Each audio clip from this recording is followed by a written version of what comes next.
Black Star Network is here. Hold no punches. I'm real revolutionary right now. Black power. Support this man, Black Media. He makes sure that our stories are told. Thank you for being the voice of Black America, Roland. Stay black. I love y'all. All momentum we have now, we have to keep this going. The video looks phenomenal. See, there's a difference between Black Star Network and Black-owned media and something like CNN. You can't be Black-owned media and be scared. It's time to be smart. Bring your eyeballs home. You dig?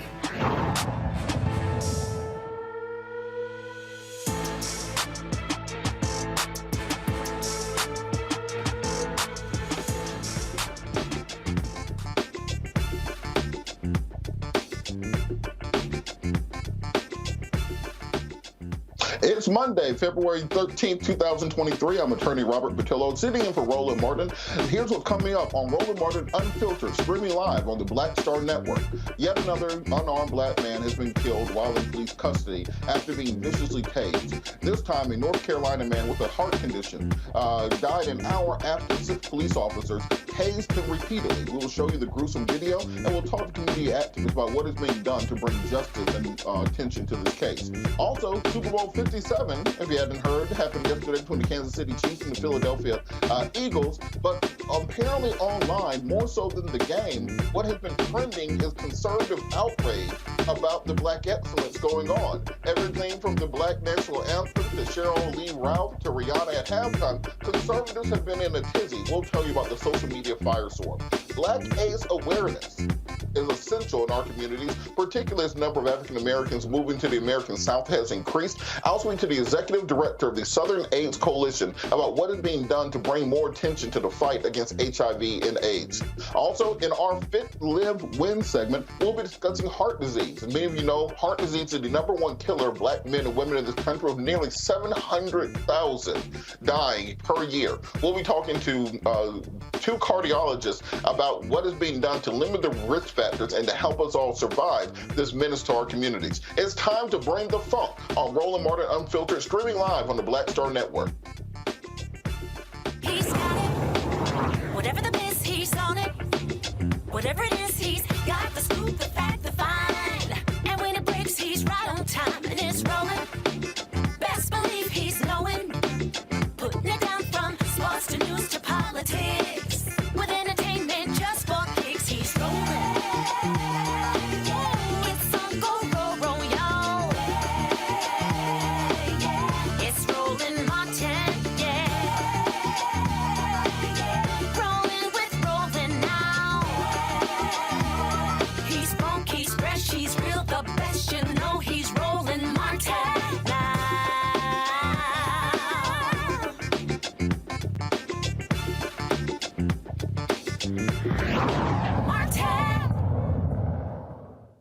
Darryl Tyree Williams was sitting in a parked car on January 17th when police approached the vehicle conducting what the Raleigh police called preventative policing.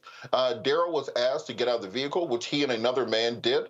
He continued to ask what he had done wrong, what caused this police interaction. Then things turned for the worse. During this incident, Darryl was heard telling the police officers that he had a heart condition. These pleas were ignored and he was tased. We're going to watch the video. I do caution you, this video is difficult to watch and can trigger some people. Let's watch the video. Send us one more trigger.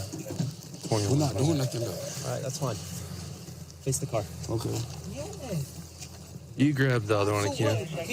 What's going on? Walk over here. What's going on, officer? Put both hands on the car. Okay. Don't move, okay? Okay. You understand?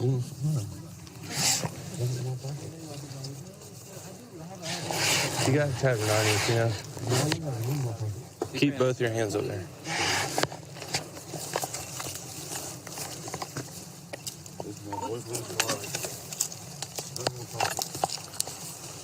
Money in my pocket. Keep both your hands up there. Go for this car. Keep both of your hands on the car. If you can't listen to my instructions, I'm going to put you in handcuffs. Okay. I'm not trying to put you in handcuffs. Okay.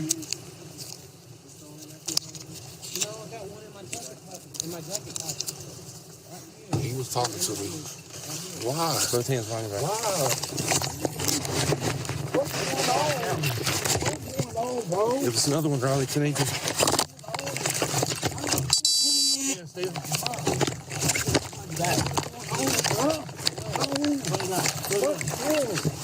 Get on the ground. Stop it. Take it. Put your hands behind your back. Put your hands behind your back.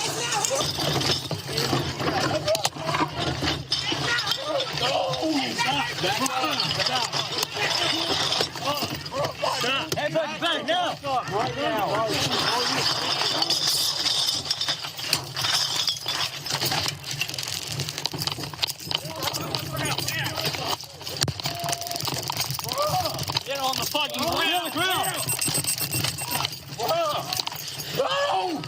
Hands now. Put your hands behind your back. Hands behind your back. Put your hands behind your back now.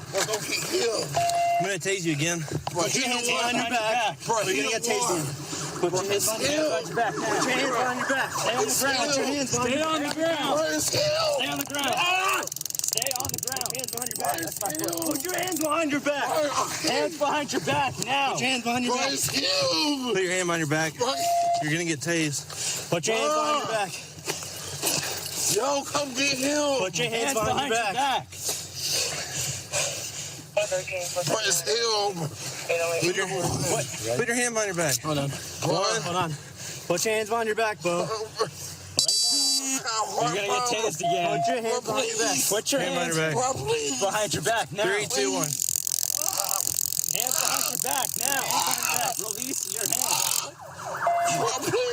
Let go of your Put your hand hands behind your back now. Right, hold what you got on that side. Hold what you got on that side. Hey. Yep. Go help get the other hand. Get the right hand with him. Get your right hand with him.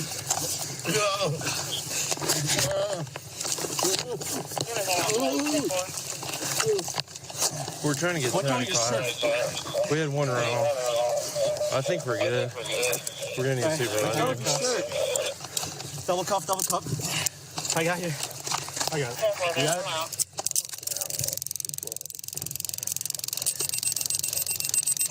Double cuff, quick. Get on there. Come on. I got it. All right. I started searching him. Make sure we pat him down good. Sit him up. Get him on recovery position. Yep. Roll your way. Hey, Sit up. He was coming. Come 10 for you. hey, y'all, stay with him, but keep your head on a swivel.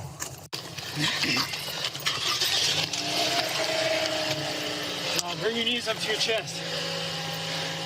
Bring your knees up to your chest. Relax, man. Relax. We're fighting us this whole time.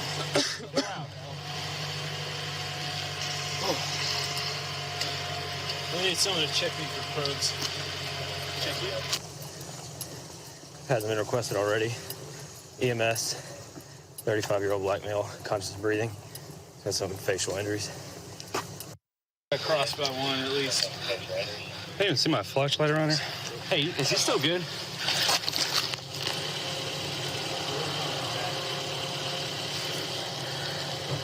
Hey, oh man. Push him to the side. Is he breathing? Sit him up, yeah. I don't feel a pulse. I don't feel a pulse. Recovery position. Get him out. Sternum rub. Hey, come on, Bo, wake up. Hey. He's up. Yeah, he's wake up. He's good. Okay, you can go because there's about to be a lot more people here. Hey, Bo. Hey, Bo, wake up. Yeah, we got one. Yeah.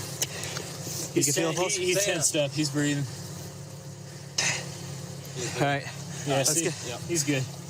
Let's get these probes out of him. He's got gloves on.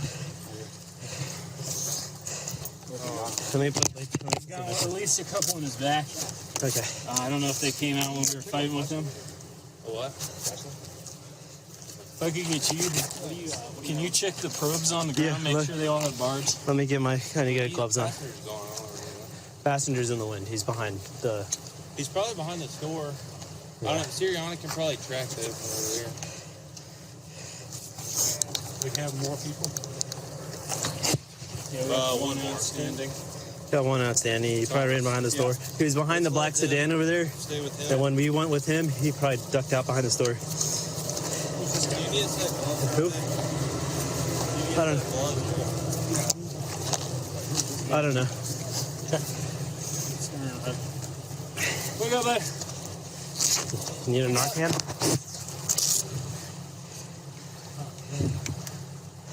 You need gloves?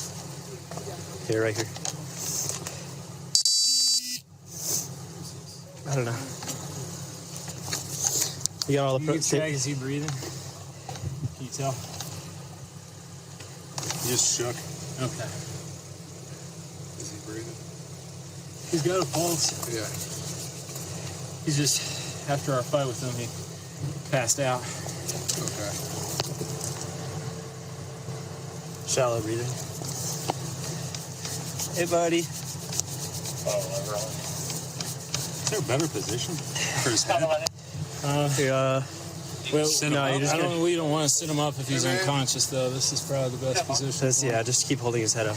You can put your foot under his head for a little support. Yeah, if you could. Hey, Bo. It's too far off the ground. You got? You still got a pulse on him?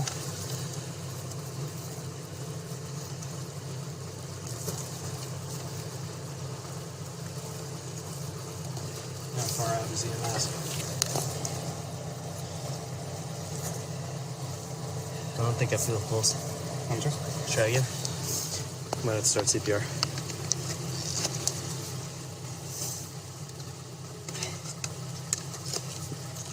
I can't get one. Let's get CPR going.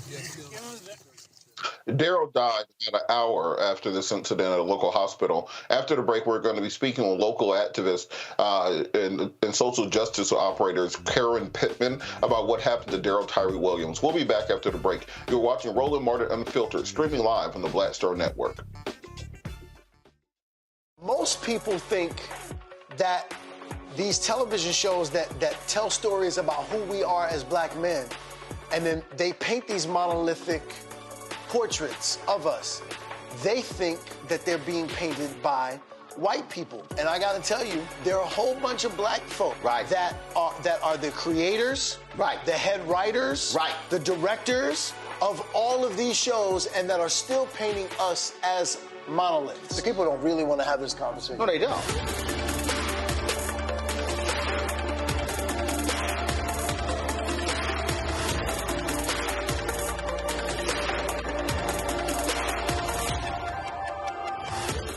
Next on Get Wealthy with me, Deborah Owens, America's Wealth Coach. Listen to this. Women of color are starting 90% of the businesses in this country. That's the good news. The bad news, as a rule, we're not making nearly as much as everyone else. But joining us on the next Get Wealthy episode is Betty Hines. She's a business strategist, and she's showing women how to elevate other women. I don't like to say this openly, but we're getting better at it. Women struggle with collaborating with each other. And for that reason, one of the things that I demonstrate in the sessions that I have is that you can go further together if you collaborate. That's right here on Get Wealthy, only on Black Star Network. Hi, I'm Gavin Houston. Hi, I'm Carl Payne. Hey, what's up, y'all? It's your boy Jacob Lattimore, and you're now watching Roland Martin right now.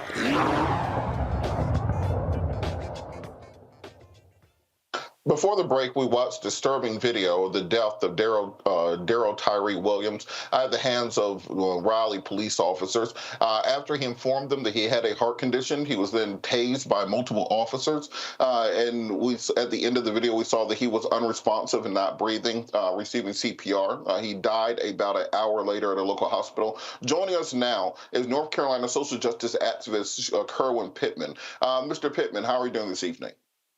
Hello, how you guys doing? Hey, thank you so much for joining us. Can you tell us a little bit about what the community response has been to this completely tragic and unnecessary death? The community response is we're outraged. This is something that has continued to happen in the city of Raleigh, and that is the brutalization and the murder of Black and brown communities in the city of Raleigh. This is not nothing new that Raleigh Police Department has done. They have done before, and the trajectory they're going to look like they will kill again if no one's held accountable.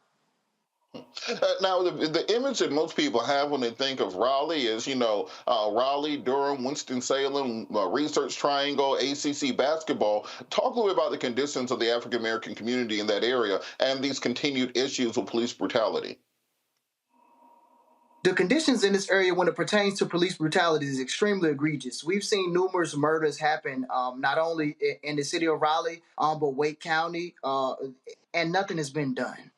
And so this is a city that fails to hold these officers accountable and law enforcement accountable when egregious acts happen. And sadly to say, if we don't keep pushing for accountability, the officer that killed Darryl Williams may go free.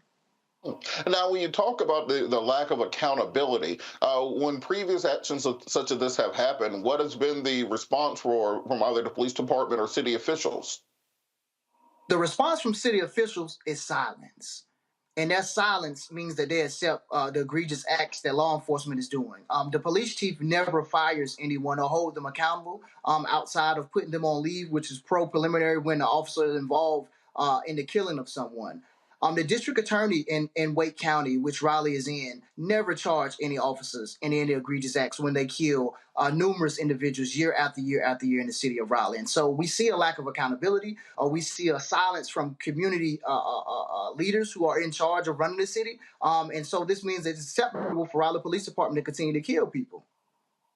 And now, when you talk about the actions of the police department and their leadership in particular, I think a lot of people are struck by this articulation of quote unquote preventative policing. You have individuals who are sitting in a car, not apparently doing anything, who are approached by police and started this interaction. What exactly is preventative policing, as you understand it from the Raleigh Police Department? Preventative policing is nothing more than Raleigh's own version of stop and frisk. This is when they find an excuse when there is no excuse to really what they call investigate marginalized communities, right? Because all this preventative policing is only happening in the black parts of the city, right? You don't see preventative policing happening in the white parts of the city, even though crime is up just like it is all over the city in the white part of the city. And so preventative policing is nothing more than Raleigh's own version of stop and frisk of marginalized communities. Find an excuse when there is no excuse to continue to harass black and brown people. And when when you articulate it that way, it sounds very much like traditional racial profiling. Has there been any efforts made to either file a federal lawsuit against this preventative policing program or other ways to try to remove it? Because we've seen it be ineffective, one, in stopping crime nationwide, but also it has a deleterious effect when it comes to increasing police interactions with African-American, black, and brown communities.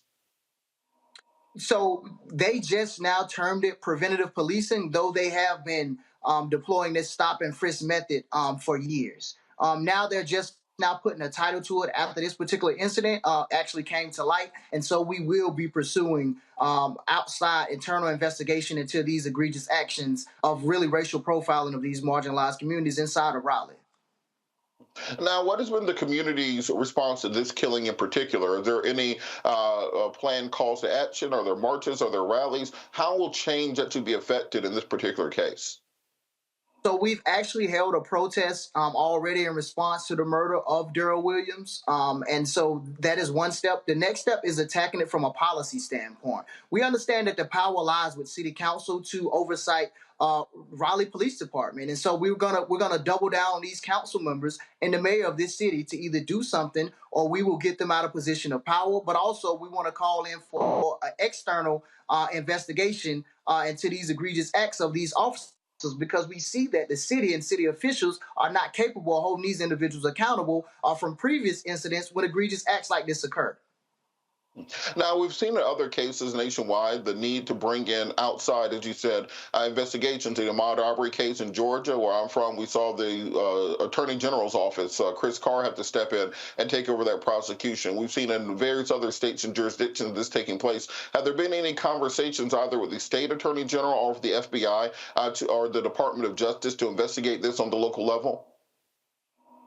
So we're actually just now getting the ball rolling today and had a meeting today about having these conversations with these different entities to try to go ahead on and expedite this process of really getting these external entities to look into the egregious acts and history and pattern of Raleigh Police Department and city official silence.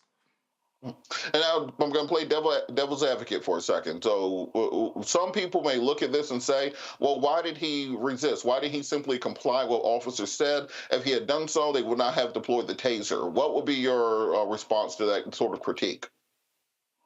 As a black man in America, seeing how law enforcement are continuously brutalizing and murdering our people at a higher rate than any across the country, but specifically in Raleigh, North Carolina. Darryl Williams was fleeing for his life. And as you can see, they attacked this man like a mob. This was a guy who was tased multiple times, even after he expressed he had heart conditions. So anybody in their right frame of mind, especially when the officer began to come combative with him and really try to yoke him up a little bit, would have been scared. And quite naturally, it's going to be either fight or flight. Darryl Williams chose to fight, and you see what happened when they caught him after he flighted.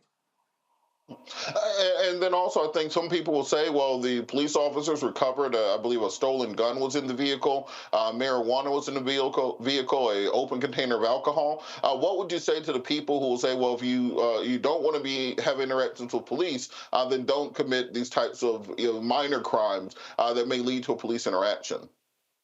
And so what I would say is, we know that people are innocent until proven guilty. We know that Darryl Williams had another passenger inside of the car with him, and not to say that these items belong to this passenger, but how do we know that they did not?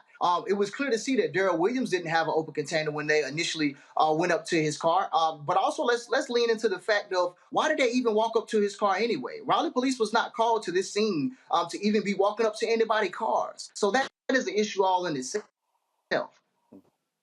And then finally, from the devil's advocate position, some people will say, well, they did try to use tasers, which are a less than lethal option, as opposed to deploying handguns, as opposed to doing like the Memphis PD did, and pulling out the billy clubs, etc. What should officers do when when a potential suspect is fleeing, when they're trying to use less than lethal force?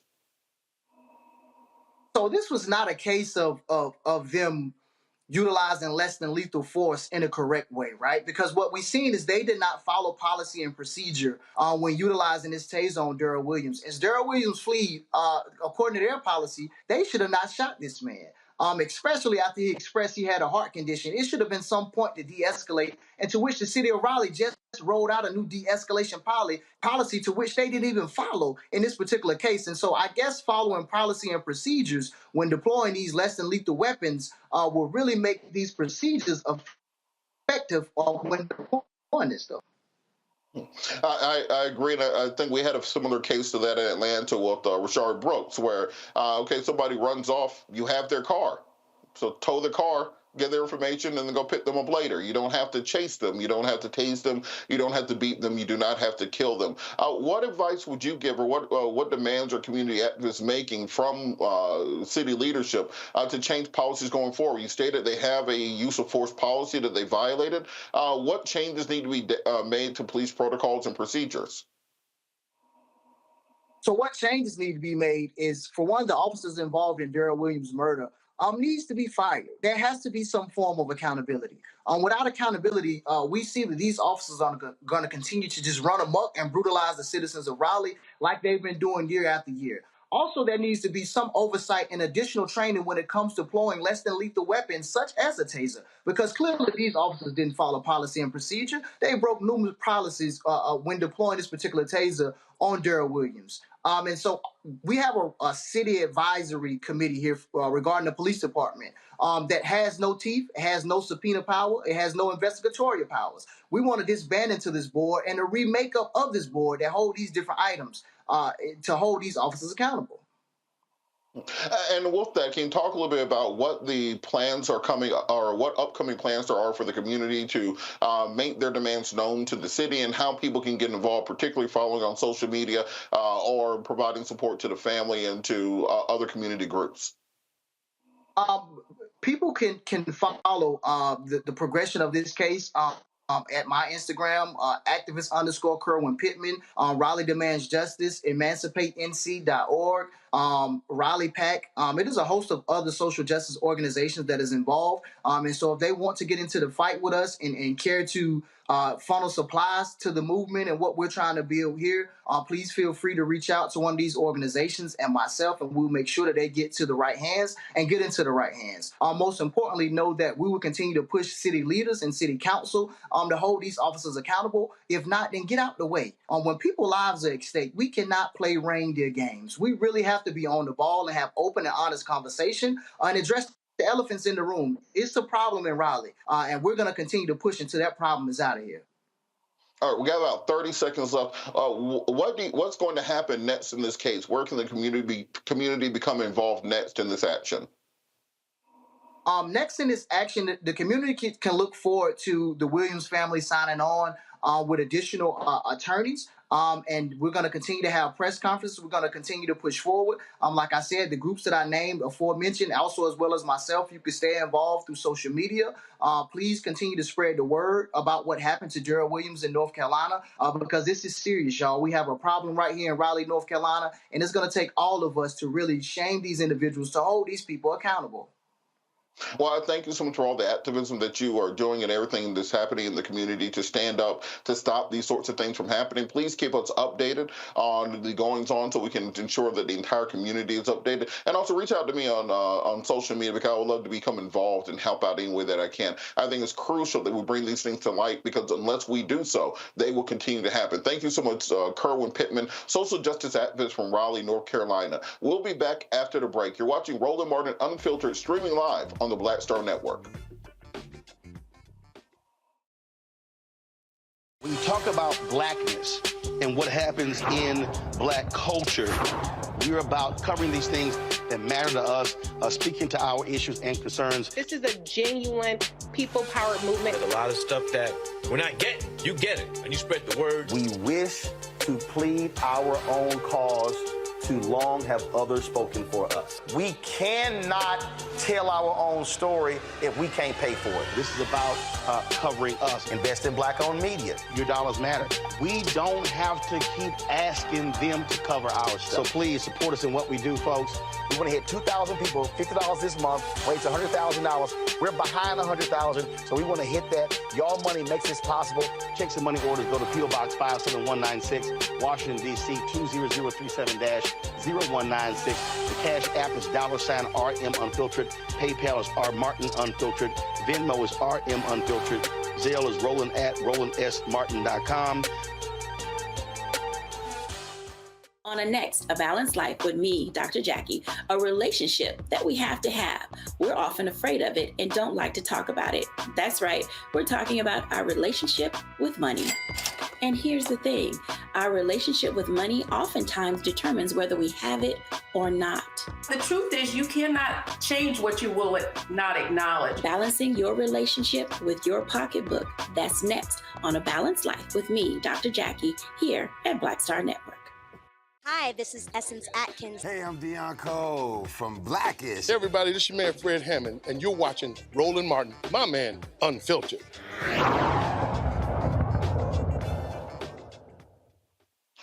We're going to continue this discussion on Darryl Tyree Williams with our panel. Joining us is Dr. Julian Malveaux, Dean of the College of Ethics Studies, California State University, LA.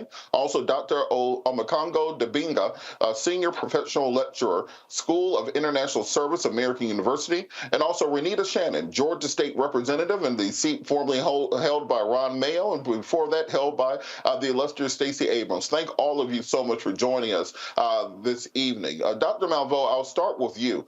We've seen so many of these cases of excessive force by officers. What needs to happen nationally to stop these things from happening simply on the trickle, but actually having a comprehensive policy to regulate police interactions with individuals? Oh, Robert, watching that video makes your blood chill. Just to look at that brother being beaten like that. And I'll repeat something that I've been saying for a long time. If these officers had their pensions on the line, believe me, they would behave differently. If his family will have a lawsuit and the city will have to pay for the lawsuit, but if they don't have anything skin in the game, anything at risk, think about it. They would behave differently. I mean, they were out of control. And they were absolutely out of control. So I really think that we need to look at their pensions. I think nationally, the George Floyd Act is a floor. It's not a ceiling in terms of what needs to be done with police accountability. And we basically have seen the basic resistance to the George Floyd Act. And the biggest perpetrator is that South Carolina Senator Tim Scott. He ought to be ashamed of himself. He literally really ought to be ashamed of himself. I don't think he is. I think that we've got a lot of work to do. But I'll tell you, Robert, it's really, I won't say disheartening because we can't be disheartened, but the brother, the activist said we're going to have another press conference. How effective is another press conference? Is another press conference going to stop somebody from being beaten like that? You told people to shout out the Twitter feed. We've got to take it another level up. I mean, you cannot tweet your way to freedom. Absolutely. Dr. Domingo, on that same point, what can be done nationally? Because we've seen places like Memphis, we saw the police chief acted very quickly, fired the officers. We saw that the city prosecuted very quickly, but then you have a case like this where the same protocols are not followed. How can we have a consistent standard across the board nationwide? Well, when you talk about nationwide, I'm thinking about Governor DeSantis in Florida, right? And everything that he's doing with his racism and his policies.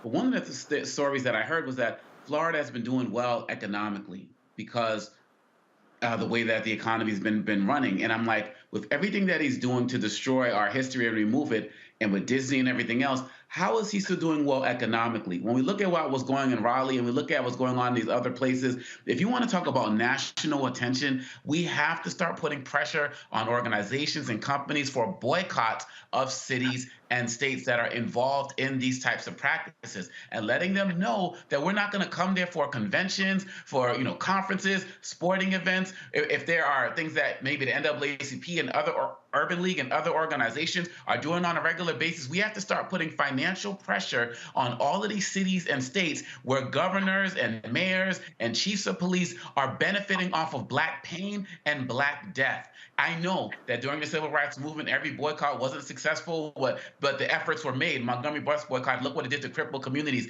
We need to have not just Twitter things saying boycott this. We need to understand real history of boycotts, real organizations of economic boycotts, and start withdrawing our resources from these organizations and places.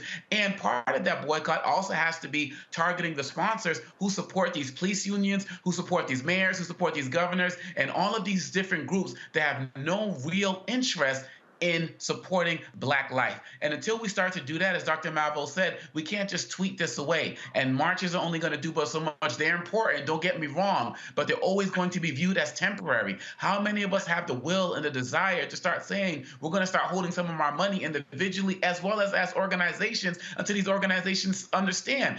Because like Dr. Malvo said, if we're not going to hit them in the pensions books and their pensions and the pocketbooks so that their hearts would follow, then this is what we have to do on a nationwide level. State Representative Shannon, we've seen often situations like this happen in our state of Georgia, particularly. What can happen on the state level? Can we talk a lot about the federal legislation, the George Floyd Justice of Policing Act, now the Tyree Nichols duty to intervene at, but what can be done on the state level to try to bring down this level of police brutality that seems to happen in every state? So I'm glad you asked that question because far too many people do not understand which levels of government are responsible for policing. The local level, meaning your mayor, your city council. In DeKalb County, we have a CEO and then we have commissioners. They are all primarily responsible for police because of something called home rule, which constitutionally gives localities the ability to be able to control their police force. What the state level can do is set up databases and track police officers and their use of force to make sure that they can't hop from county to county. So it's shared responsibility.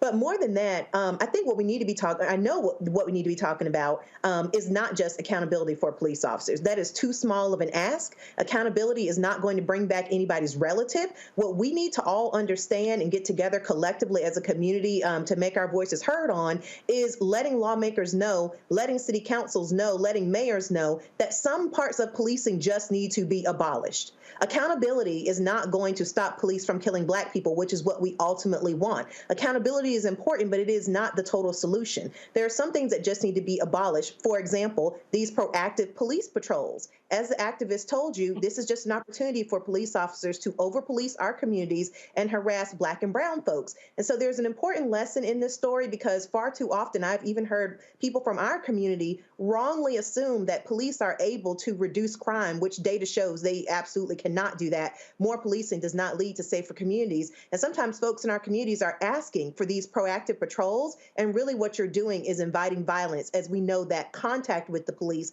is the largest predictor of police violence. Well, absolutely, and I'm going to take this back to you, Dr. Dominga. We talk a lot about police interactions with the community and that leading to additional brutality, but as Representative Shannon said, it's often communities are asking for additional policing to bring down crime.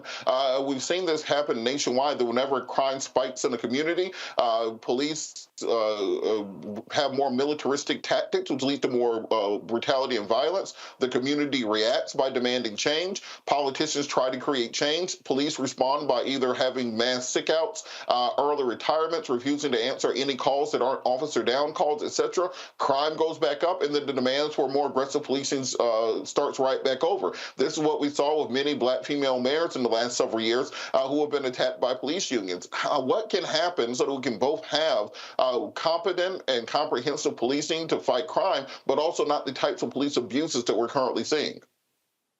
Well, one of the things I feel like we need to do is we need to get more involved in policing as it relates to becoming officers and getting involved in that light. When you look at the history of other groups like the Irish, one of the things that they did, they're experiencing great levels of discrimination in this country and actually became part of the police force and part of the enforcing body in this country. We need to make people understand the importance of being involved and engaged in policing. And that way we can be part of the solution in terms of having police who are actually part of our neighborhoods, who are part of the force. One of the challenges is that when we ask for more policing, people who come in, they're coming in from other neighborhoods and spaces, and they come in as more of an occupying presence in our community, and then they're going right back to where they're from. And so I feel like on that level, we can start to be more proactive. Unfortunately, it's not a short-term solution, but this policing is not going anywhere. I mean, policing, it started with slavery, right? It went from the overseer to the officer. And so we have to understand that if we want to have more police change and more effectiveness, we have to get more committed in infiltrating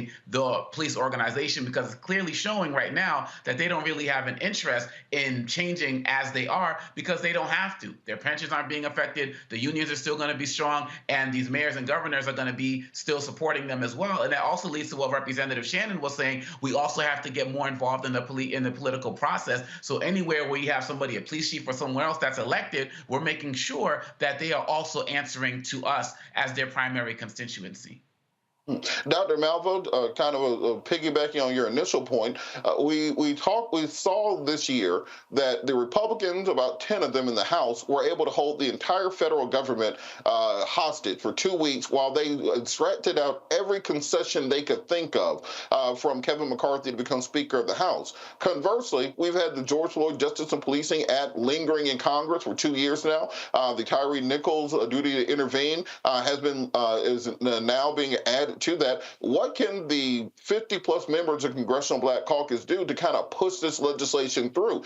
Should they be holding the debt ceiling hostage, saying we won't vote on it until you pass police reform? Should they be saying we won't be passing any military spending bills until you address police reform? Can more aggressive actions be taken the same way the Tea Party and the Freedom Caucus and the MAGA part of the Republican Party took very drastic action to get where they wanted?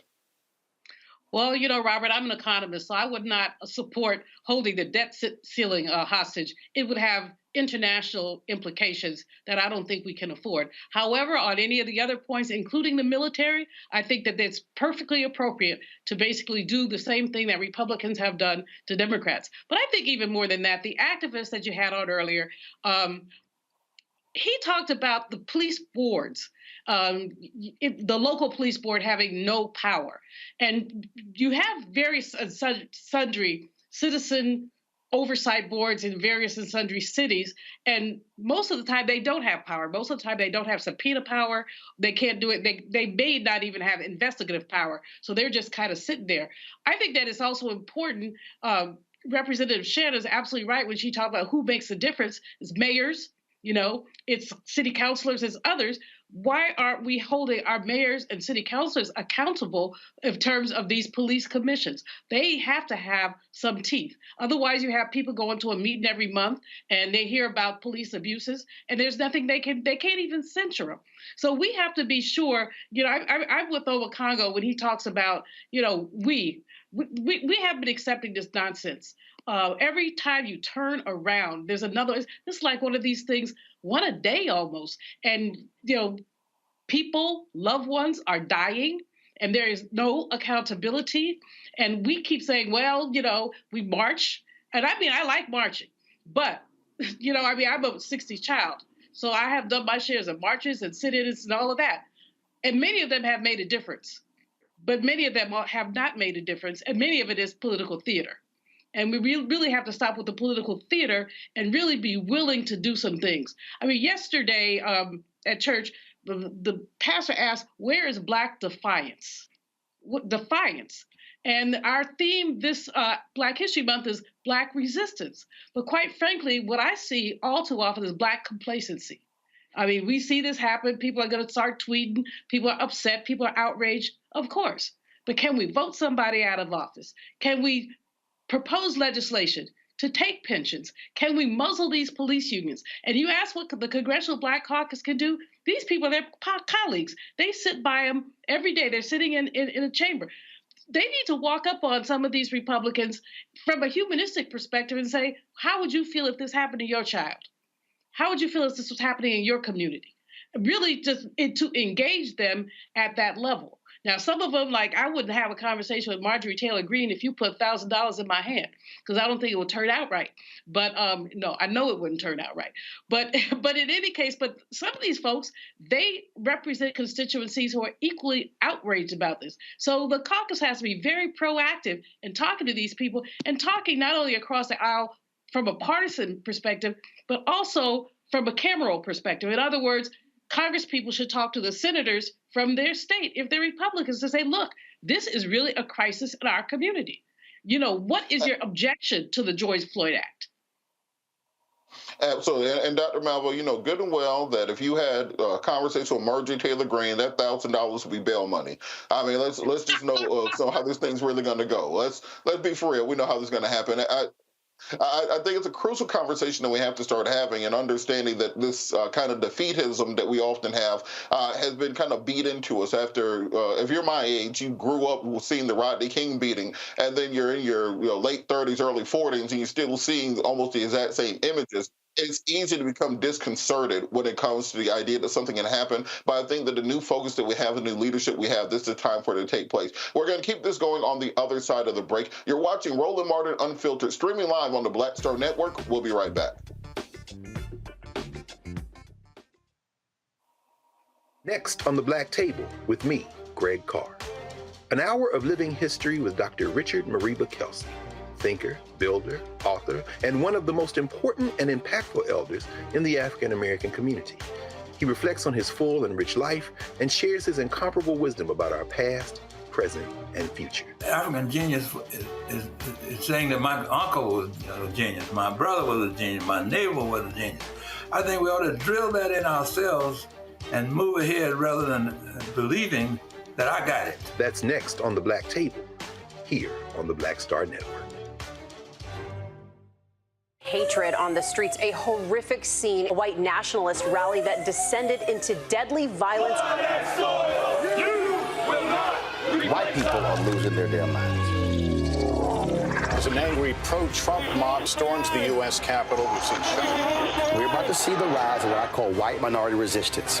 We have seen white folks in this country who simply cannot tolerate black folks voting. I think what we're seeing is the inevitable result of violent denial. This is part of American history. Every time that people of color have made progress, whether real or symbolic, there has been what Carol Anderson at Emory University calls white rage as a backlash. This is the rise of the Proud Boys and the Boogaloo Boys. America, there's going to be more of this. Here's all the Proud Boys, guys. This country is getting increasingly racist in its behaviors and its attitudes because of the fear of white people. The fear that they're taking our jobs, they're taking our resources, they're taking our women. This is white fear.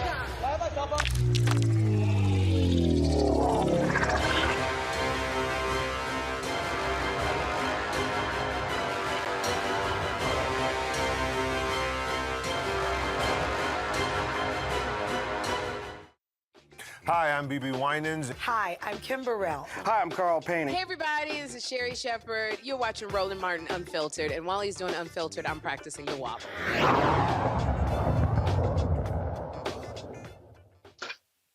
We turn now to the conditions in the island nation of Haiti. As many of you who have been watching international news will see, conditions continue to crumble there. After the assassination of former President Moise, a cadre of individuals have sought to take leadership in Haiti without the mandate of the people. There have not been democratic elections, I believe, since 2019. And because of this, we've seen the onslaught of foreign-sponsored gang violence taking over much of the country. Incidents of sexual violence, murders, and kidnappings have become all but mundane and commonplace. Just this Sunday, more than 8 individuals were kidnapped, leaving Catholic Mass, and are being held for ransom their families' behest. Because of this, the Biden administration has launched a pilot program allowing up to 30,000 migrants per month to come to the United States of America from nations such as Haiti, Nicaragua, Venezuela, and Cuba, who are fleeing violence and seeking asylum. To discuss this program and more of the political situation there in Haiti, we're joined by attorney Anastasia Sanat from the Haitian Americans Lawyers Association of Illinois. Attorney Sanat, how are you doing this evening? I'm good. Happy New Year. Nice to see you. Good to see you again, as always. Could you talk a little bit about the current political situation there in Haiti, where you have a prime minister who's pretending to be president? You have, I think, no current elected officials serving in the entirety of the country because of the breakdown of the democratic process. What is the current status of the Haitian government? Well, obviously, there is none right now. The interim leadership, as you've already mentioned, is not actually an elected leadership. That means they were not voted into office democratically by the people. They were placed in those situations at the death of Jovenel Moise. And so, unfortunately, the people have not been able to choose people to govern themselves. They have been governed by people that truly want to do whatever it is that they'd like to do. And it looked at the current Prime Minister, President Henry, has asked for international troops to come in to, quote unquote, peacekeep to tamp down the gang violence. But many Haitian citizens who I've spoken to and relatives that I've spoken to on the island are more afraid of international peacekeepers coming in than they are even of the gangs that are currently running parts of the country. Can you talk a little about this mistrust of these international NGOs when it comes to dealing with the current wrath of internationally sponsored gang violence? Sure. I mean, if anyone is familiar with the history of Haiti, then they should know that in the past, when Haitians have allowed other people to come into the country, those leaders have misused the people and misused the resources of that country for their own self-greedy behaviors. And so we have a situation in which people are historically not able to trust new people coming into the country. They would need assurances. In fact, I work with an organization here in Chicago, the Haitian American Coalition of Haitian Organizations. And what we've been doing is we've been trying to encourage people in the United States to give opportunities to a lot of the Haitians that are leaving Haiti and the migrants that are here. We're looking at 3 broad issues that we've been talking to our elected officials about. First, immigration reform. You've kind of touched on some things that are not permanent immigration issues. They're actually just policies that come down per administration. So we've got temporary protected status, you've got humanitarian parole, not only for the Haitians, but then you've got the regular parole in which this current president has increased its opportunity. So about 7,500 per country that you mentioned would be able to come in through that parole program. But then you also have what we call a need for basic human rights and a pathway to citizenship, such as the Cuban Adjustment Act, which allows people to get their green card and then ultimately apply for citizenship after a certain period of time. You also have NACARA, which is a program that was started many years ago for those from Nicaragua who qualified. There was also HARIFA, that was for the Haitian people in order to give them green cards. So what we're asking the American people to do is to look at immigration as one of the things that needs to be reformed in order to give these individuals a pathway to citizenship and not just plain 2 years of reprieve. Number one. Number two, we're also looking for reparations because we believe that the reason why the country is the way that it is because they defeated all of these colonizers, United States, Spain, France, as well as the United Kingdom.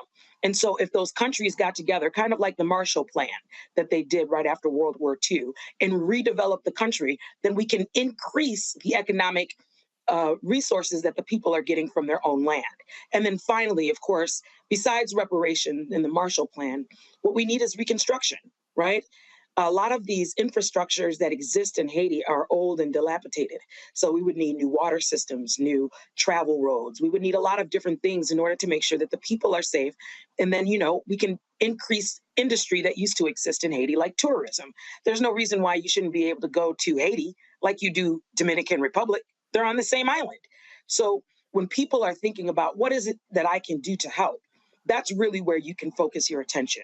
If you go to our website, HALAIL.org, there's ways that you can contact your congressman, you can contact your elected officials in order to convince them to not only have immigration reform, but reparations and also reconstruct the country. Those are the types of things that you could do.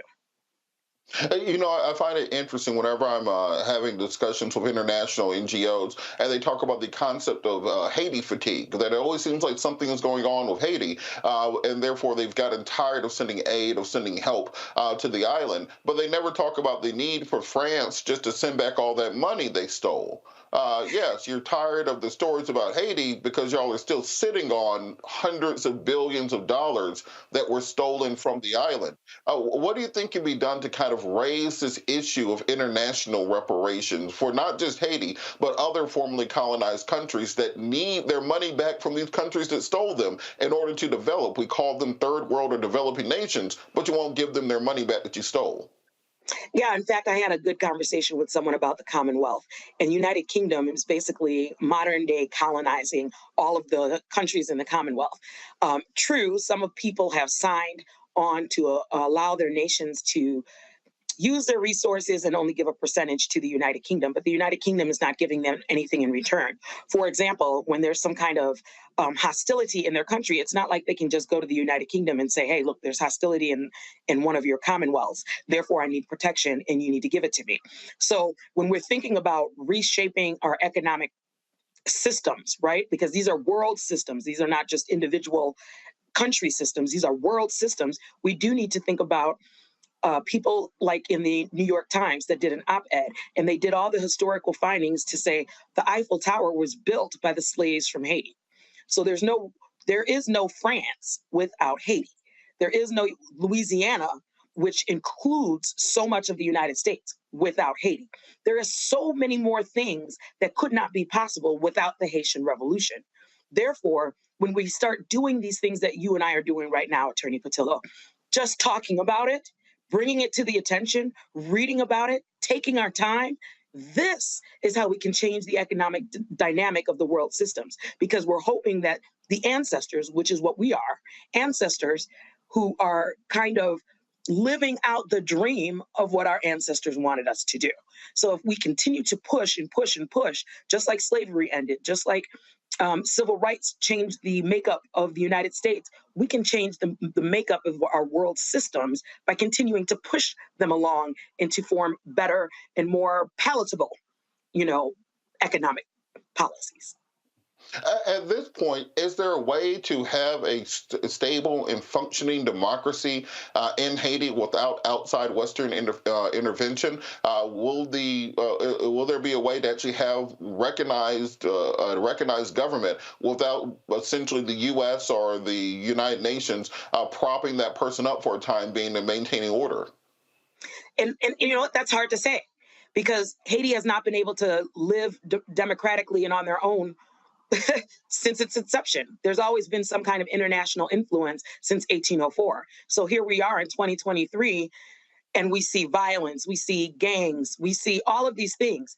And obviously, the people could certainly rise up against these gangs, but then they would be risking their lives. So if the people were empowered, what would they really do, right? And how would they get empowered? If you bring guns there, are they necessarily going to keep the guns and use it on their own people? Or will it end up in the hands of the gangs, thereby killing the people that want to be saved by themselves? So there's just so many things that you could speculate. How can it be done without UN help? Well, right now, I can't see any other way. How can it be done without all of these colonizers that initially placed the situation the way that it is in that situation without helping? I don't see how it can be done. But if it is to be done, there has to be some assurances. The people need to know that you're not going to come in and destroy it like you've been doing for over 200 years. Absolutely. And before we run out of time, what are some organizations that people can reach out to if they want to ensure that their help and assistance is going to the right place? We, of course, all remember the Clinton Foundation, the Red Cross after the earthquake, and the way those funds were squandered. What are some organizations people can reach out to if they want to help, but they want to ensure that everything's going to get where it needs to get to? You know, that's so interesting that you would ask me that. But right now, a lot of the NGOs have already left. So there's not a lot of NGOs that are on the ground. You know, you can look out to nonprofits that support Haiti, like Doctors Without Borders, but many of them are not going back because they sent a ship to Haiti in order to help the people, and the gangs turned the ship away. So it's really difficult to find an organization that would be able to assist. For example, Hope for Haiti, Haitian Health Foundation, Foncoze, the World Health Organization, Partners in Health. I mean, there's so many different organizations that used to be down there and used to be doing the work. Unfortunately, you don't know who's able to really get the money and to do the work without being threatened with harm by the gangs that are currently controlling the capital city. All right. Well, thank you so much, Attorney Sanat, for everything that you've worked on. And, of course, we want to ensure that we continue to bring spotlight to this because the American media and mainstream media does not really pay attention to issues in Black countries unless it's something that benefits them. And I think it's important for us to understand our role in the U.S. of supporting and helping those people there who are looking for a stable and functioning government, just as all of us are. Thank you so much for all the work that you're doing, Attorney Sanat. We'll be back after the break. You're watching Roland Martin Unfiltered, streaming live on the Black Star Network. We'll be right back.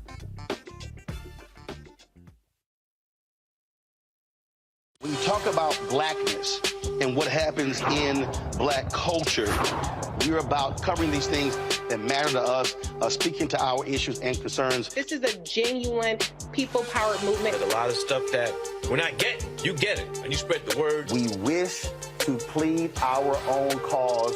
Too long have others spoken for us. We cannot tell our own story if we can't pay for it. This is about covering us. Invest in Black-owned media. Your dollars matter. We don't have to keep asking them to cover our stuff. So please support us in what we do, folks.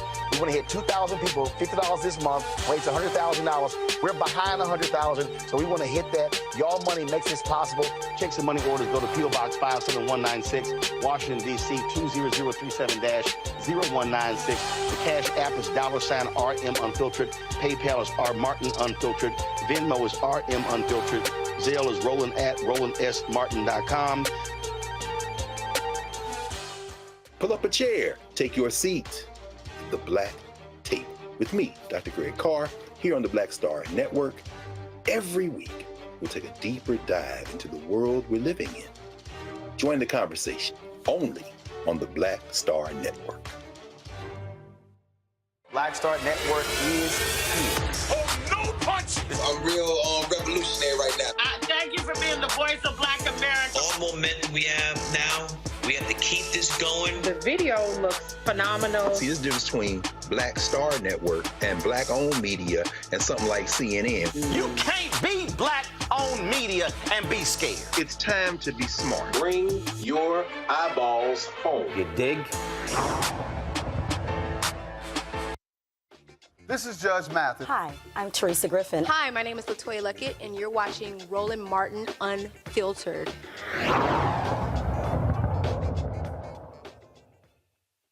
In 2020, the American South comprised about 38% of the national population. However, it made up 50% of new AIDS diagnoses. Here's a map just to show you this. According to the AIDS VU, the disproportionate burden of HIV in the South is experienced among certain populations, such as Black women, Black and Latinx and bisexual men, and the Black and Latinx transgender communities.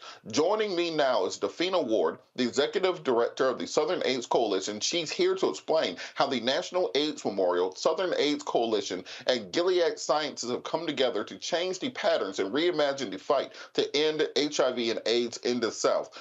Ms. Ward, how are you doing today? I'm wonderful. How are you? I am outstanding. So, talk a little bit about this kind of new epidemic of AIDS in the South is not being spoken of because many people, particularly Gen Z, who did not grow up during the AIDS epidemic of the 80s, how they're not as educated or perhaps as scared of AIDS as people in previous generations were. Absolutely. I mean, I think what we've seen happen in recent decades is there definitely is less focus on HIV and AIDS in our communities, particularly in the Black community, but in our communities in general.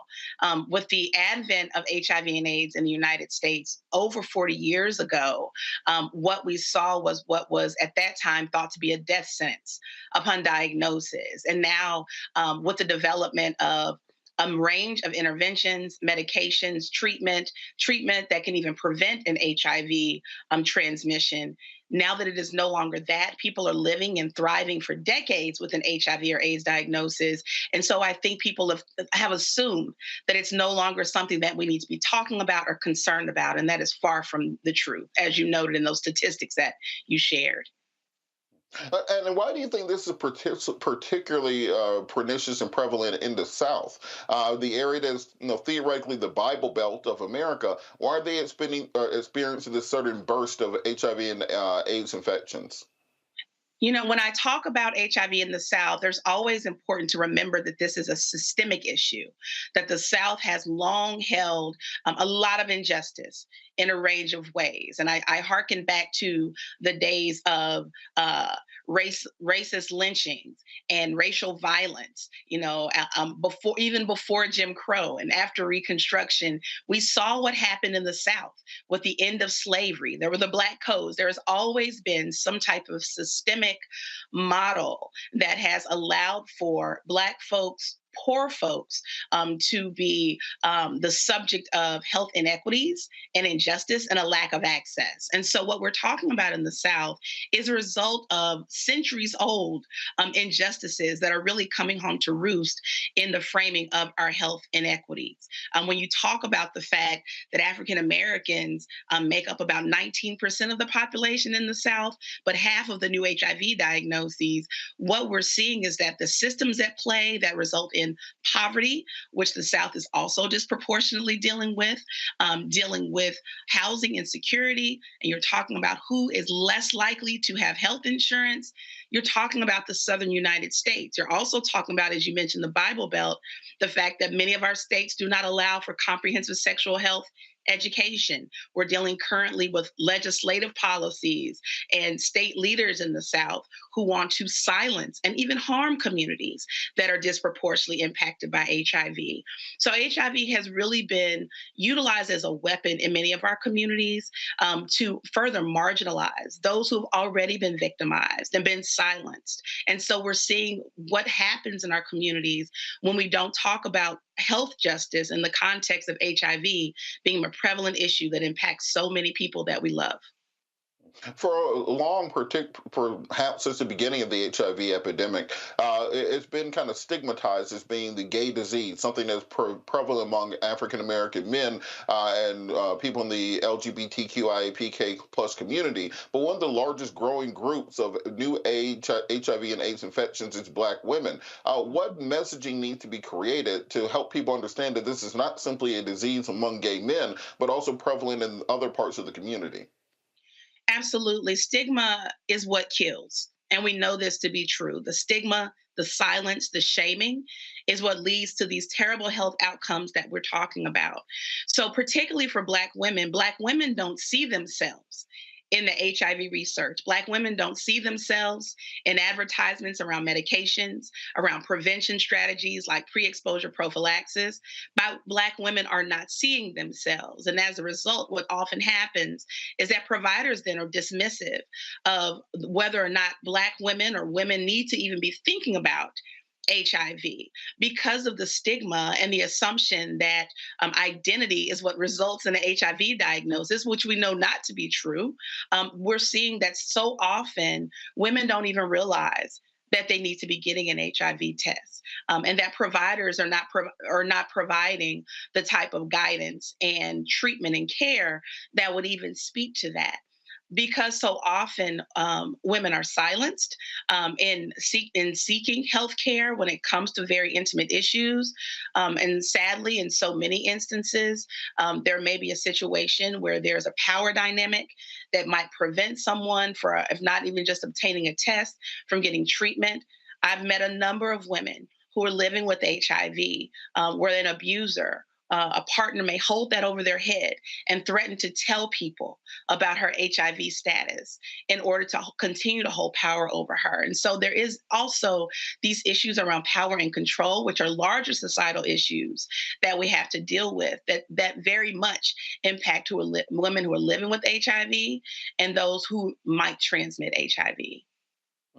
And on that point, it seems that we have two cultural dynamics going in different directions. On the one hand, as you said, we've had the gutting of sexual education programs in public schools around the country. We have a lack of national media attention on the issue of HIV/AIDS. If you remember in the early 90s, you had TLC and Left Eye running around with condoms, telling people to wrap it up. You had commercials and PSAs really pushing this message of safe sex to young people and making it hip and making it part of really that Gen Z or Gen X and millennial culture. You had Magic Johnson being a spokesperson for HIV/AIDS and the needs for preventative measures, for testing, etc. But that has very much gone away for this new generation. And at the same time, you have kind of the rise of this OnlyFans culture, this kind of very permissive and promiscuous culture that's existing today, without the knowledge on how to do so safely. What do we need to do, particularly in our communities, to ensure that our young people have the proper information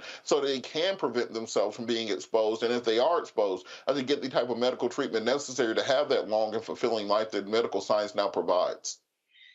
I think first and foremost, we need to make sure that we're not shaming when we're educating. It is not sex in and of itself that's something that needs to be made negative. It really is about people understanding that there are a range of prevention strategies you can have in your toolkit that should be readily available. So I think first and foremost, it's about making people feel seen, particularly our young people. So often we further stigmatize them when they're having their own time of exploration and learning and growth.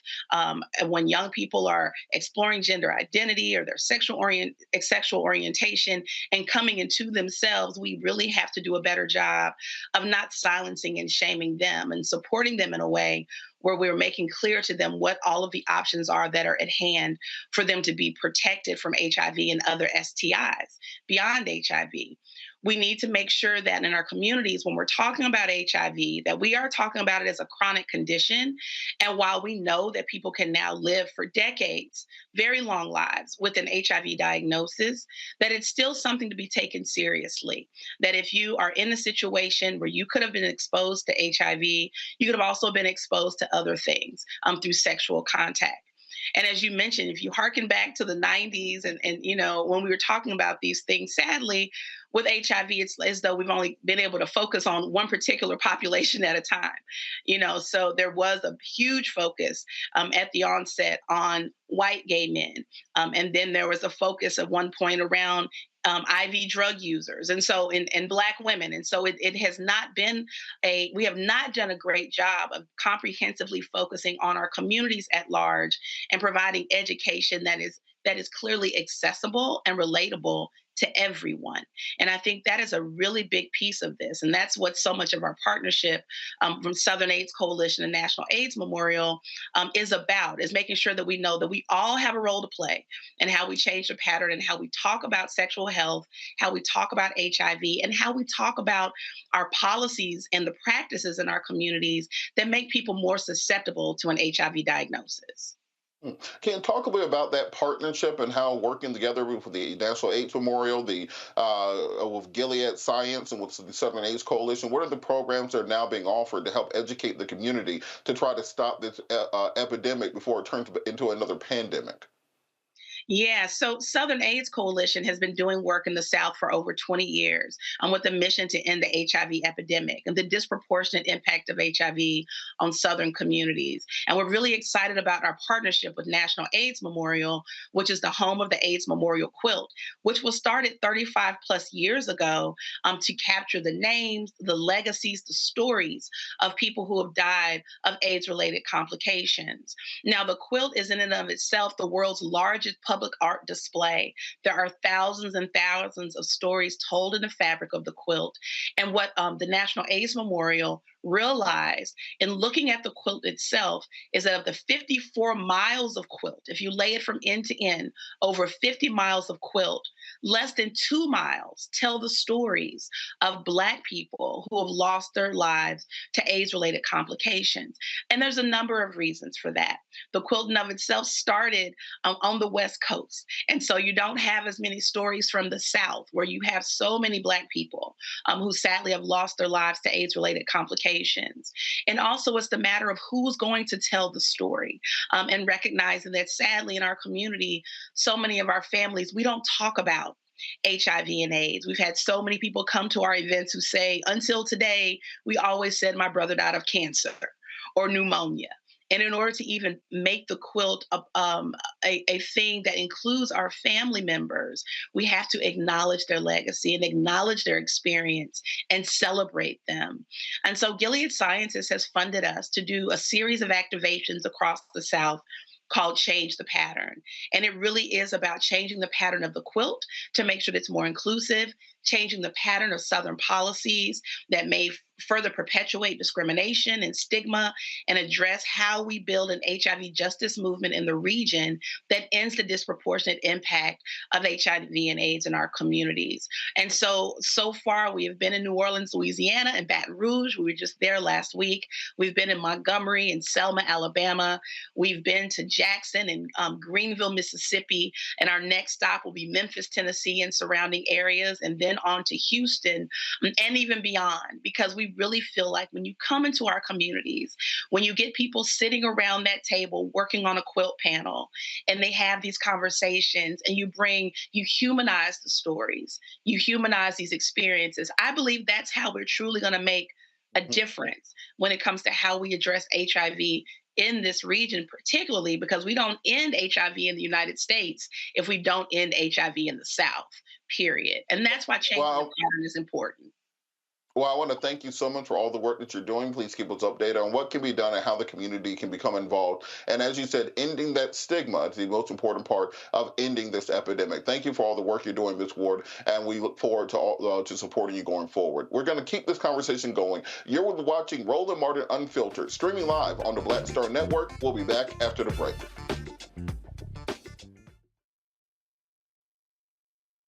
Next on Get Wealthy with me, Deborah Owens, America's Wealth Coach. Listen to this. Women of color are starting 90% of the businesses in this country. That's the good news. The bad news, as a rule, we're not making nearly as much as everyone else. But joining us on the next Get Wealthy episode is Betty Hines. She's a business strategist, and she's showing women how to elevate other women. I don't like to say this openly, but we're getting better at it. Women struggle with collaborating with each other. And for that reason, one of the things that I demonstrate in the sessions that I have is that you can go further together if you collaborate. That's right here on Get Wealthy, only on Black Star Network. When you talk about blackness and what happens in Black culture, we're about covering these things that matter to us, speaking to our issues and concerns. This is a genuine people-powered movement. There's a lot of stuff that we're not getting. You get it, and you spread the word. We wish to plead our own cause. Too long have others spoken for us. We cannot tell our own story if we can't pay for it. This is about covering us. Invest in Black-owned media. Your dollars matter. We don't have to keep asking them to cover our stuff. So please support us in what we do, folks. We want to hit 2,000 people, $50 this month, raise $100,000. We're behind $100,000, so we want to hit that. Y'all money makes this possible. Check some money orders. Go to P.O. Box 57196, Washington, D.C. 20037-0196. The Cash App is $RM Unfiltered. PayPal is R Martin Unfiltered. Venmo is RM Unfiltered. Zelle is Roland at RolandSMartin.com.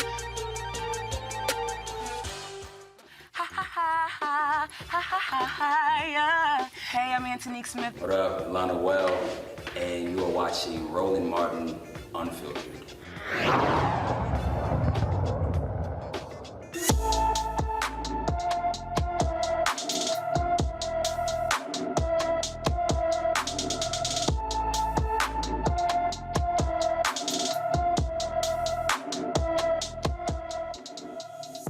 In today's Black and Missing, we talk about the story of Daniel D'Souza Beckham, who has been missing since New Year's Eve. The 10-year-old was last seen in Los Angeles and may require medical attention. He is 5'2" tall, weighs 150 pounds, with black hair and brown eyes. Anyone with information about Daniel D'Souza Beckham should call the Los Angeles County Police Department at 213-972-7813. Again, that's 213-972-7813. We're going to turn to some headlines now.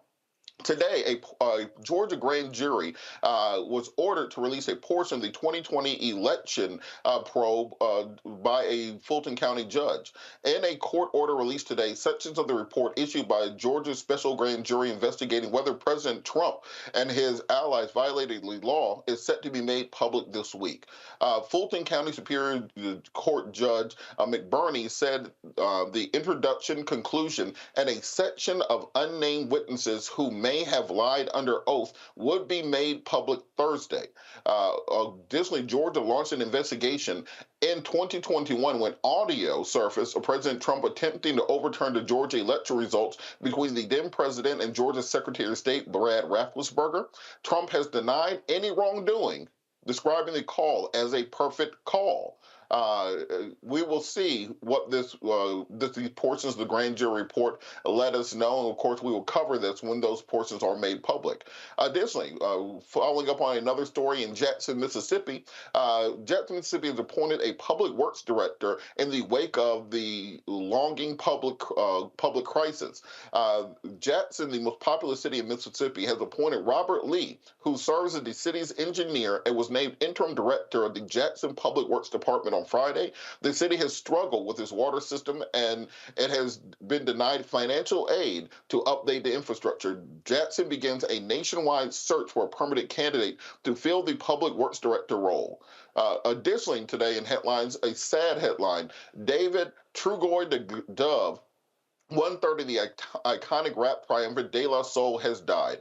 Considered one of the most innovative acts in hip-hop history, De La Soul made their mark particularly in the early 90s when they represented a fun balance to the then burgeoning gangster rap scene. And De La Soul's 2017 Royalty Capes video, they candidly spoke about how his ailing health kept him from performing, but they kept pushing through it all. I remember when we watched the Grammys, me and my wife said, well, why isn't all the De La Soul there? Well, now we know. The early work of De La Soul is characterized by layering disparate samples, melding together jazz, along an energetic canvas, and unleashing this quirky rhyme, canonical songs from Breakdown, Me, Myself, and I. Of course, David was 54 years old, and he will, of course, be missed by all who are fans of their music. Also, we have to go to one of my favorite stories of the day, which is the conservative meltdown over the Super Bowl. As many of you who have followed social media know, even if you didn't watch the Super Bowl, you will know that Rihanna performed the halftime show and Sheryl Lee Roth performed the Black National Anthem before the Super Bowl. This sent conservatives into a tizzy. Prior to the Super Bowl, Donald Trump sent out a series of truths on Truth Social, criticizing Rihanna for not having any quote-unquote talent, and said that she depends completely on her stylist. That's the only reason she has a career. And this was retweeted by Congressman Ronnie Jackson and many others in the MAGA movement. Donald Trump is mad because back in 2016, Rihanna's people filed court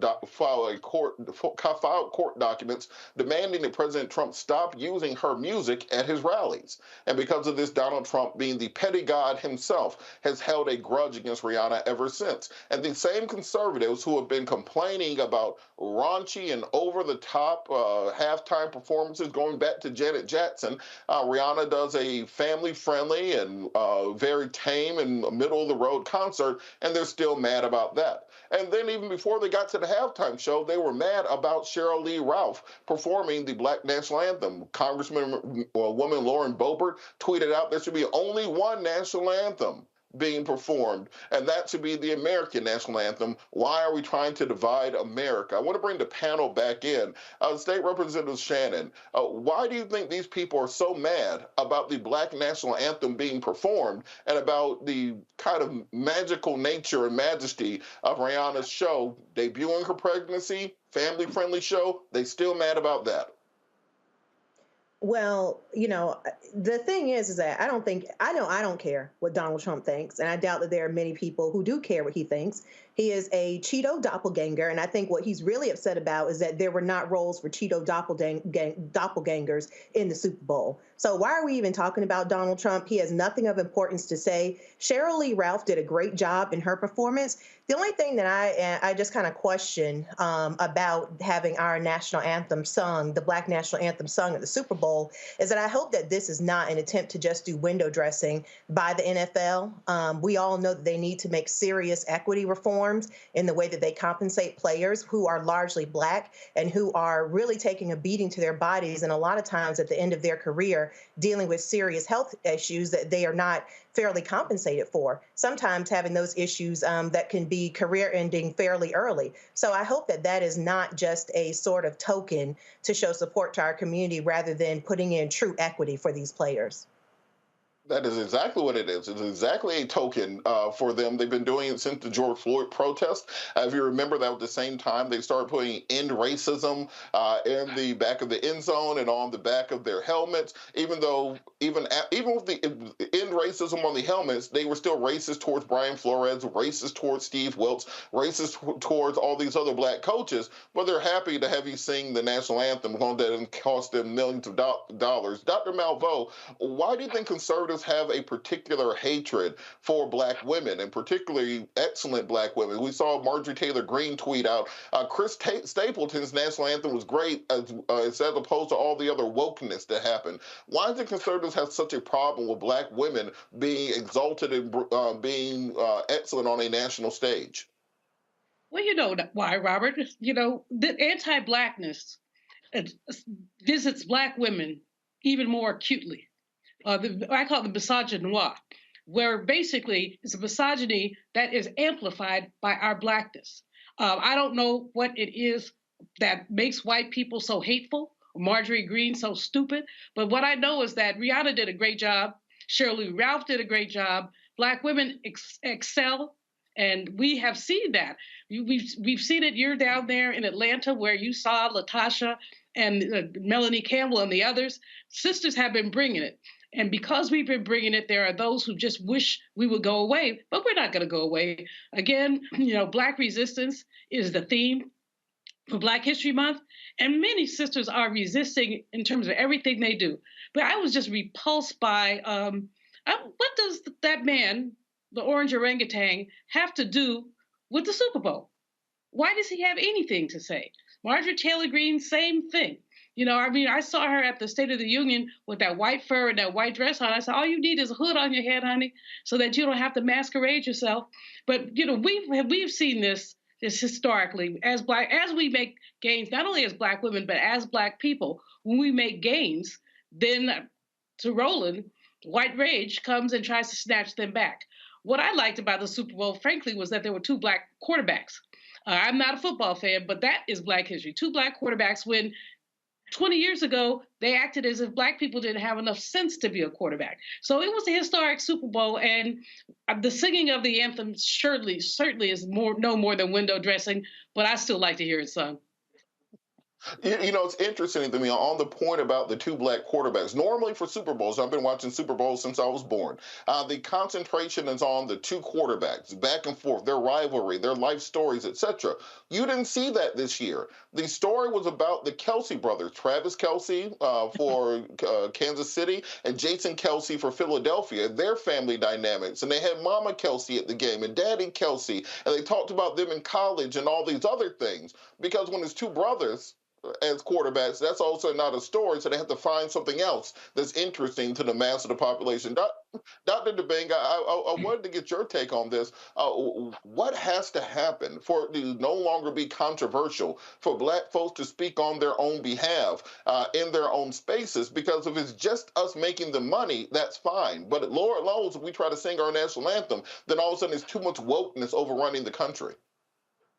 We have to keep doing exactly what we're doing. In my work as a practitioner and trainer in diversity, equity, and inclusion and belonging, I'm always talking to organizations about what are you doing to make sure that everybody feels seen and that everybody feels heard and everybody feels like they're being celebrated and not tolerated. You have an organization in the NFL that has almost 60% black players and 0% black ownership. And so the black players have run the league. And as Dr. Malvo was saying, the quarterbacks was something that, we had Doug Williams and others throughout history, but not enough, because the quarterbacks was never something that was really optional for black football players until recent history. And so we have to be mindful of that. And so what we have to keep doing is we have to keep speaking out. Jay-Z has been involved with the NFL for a while, and he gets a lot of criticism for some of his moves. But one of the things that he's been doing is in these entertainment spaces, he's been part of the group that's making sure that these black voices are heard. We had Cheryl Lee Ralph perform our anthem, the Black National Anthem, 123 years from the day that it was first performed in 1900. That's history there. When you see what Rihanna's doing, this is the sister who sold clothes or shoes on the streets with her dad in Barbados, and people want to, and look at what she's doing now, and pregnant on top of that. She represents the American dream in every way, shape, or form. These conservatives want to talk about pulling yourself up by the bootstraps. Well, what about the black people who didn't even have boots or managed to get a hold of some and pull their boots up to those higher heights that you see Rihanna singing from right now? So what we have to keep doing is, while they keep complaining, we have to keep pushing the envelope. We have to keep jumping in their faces with it in terms of our celebration, not belligerence, but just celebrating who we are. And of course, we need networks like the Black Star Networks to make sure that the stories of Hurts and Mahomes are going to be talked about, like you're doing right now, when these other news networks and sports networks are going to make those two brothers the priority. So we got to keep speaking up. We got to keep being inclusive, and we keep, if we're going to, if we're not going to see Kaepernick ever play again, we have to bring the spirit of what Kaepernick was fighting for to the NFL to make sure that they are continuing to go on a process of making sure that black inclusion is not just performative, but also leads towards ownership and, of course, more black quarterbacks in the league. All right. Well, I think it's important that we highlight our own stories, and that's why you have something like the Black Star Network. We're going to keep this conversation going. We'll be back after the break. You're watching Roland Martin Unfiltered, streaming live on the Black Star Network. Black Star Network is here. Oh, no punch! I'm real revolutionary right now. Thank you for being the voice of Black America. All momentum we have now, we have to keep this going. The video looks phenomenal. See, this difference between Black Star Network and black-owned media and something like CNN. You can't be black-owned media and be scared. It's time to be smart. Bring your eyeballs home. You dig? Hi, I'm Dr. Jackie Hood Martin, and I have a question for you. Ever feel as if your life is teetering and the weight and pressure of the world is consistently on your shoulders? Well, let me tell you, living a balanced life isn't easy. Join me each Tuesday on Black Star Network for A Balanced Life with Dr. Jackie. We'll laugh together, cry together, pull ourselves together, and cheer each other on. So join me for new shows each Tuesday on Black Star Network, A Balanced Life with Dr. Jackie.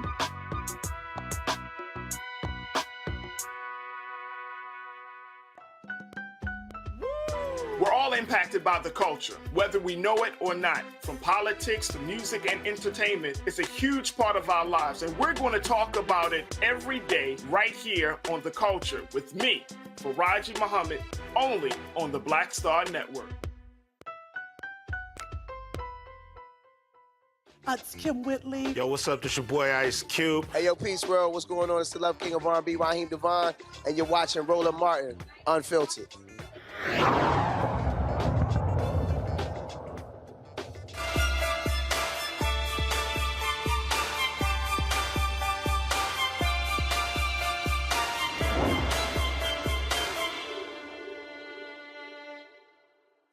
It is American Heart Month. As many of you know, over 805,000 Americans have heart attacks every year. The leading cause of death, heart disease kills over 700,000 people each year. Now, one of the leading causes of heart issues is stress. Here to talk a little bit about stress and what can be done to increase your heart health is cardiologist Dr. Rachel M. Bond. Dr. Bond, how are you doing this evening? Hi, I'm very good. Thank you for having me.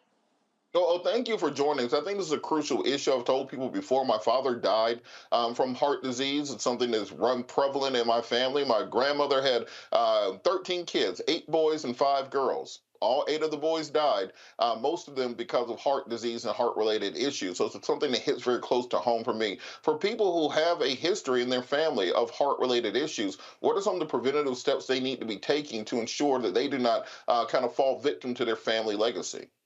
Absolutely. So first and foremost, it's actually knowing what your risk factors are. As you mentioned, genetics does play a major role, but it's not genetics that actually lead to 80% of heart disease being preventable. Knowing the other risk factors like your blood pressure, what your cholesterol is, if you have a history of diabetes or even borderline diabetes, if you're exercising and eating a healthy diet, all of those are things that actually allow heart disease 80% of the time to be preventable. The only way to do that is to go to the clinician and get your numbers checked, but most importantly, track those numbers and make sure that your blood pressure is at the target, your cholesterol is at the target, your blood sugar is at the target, as well as your weight is at the target based on the conversations you have amongst yourselves with your clinician.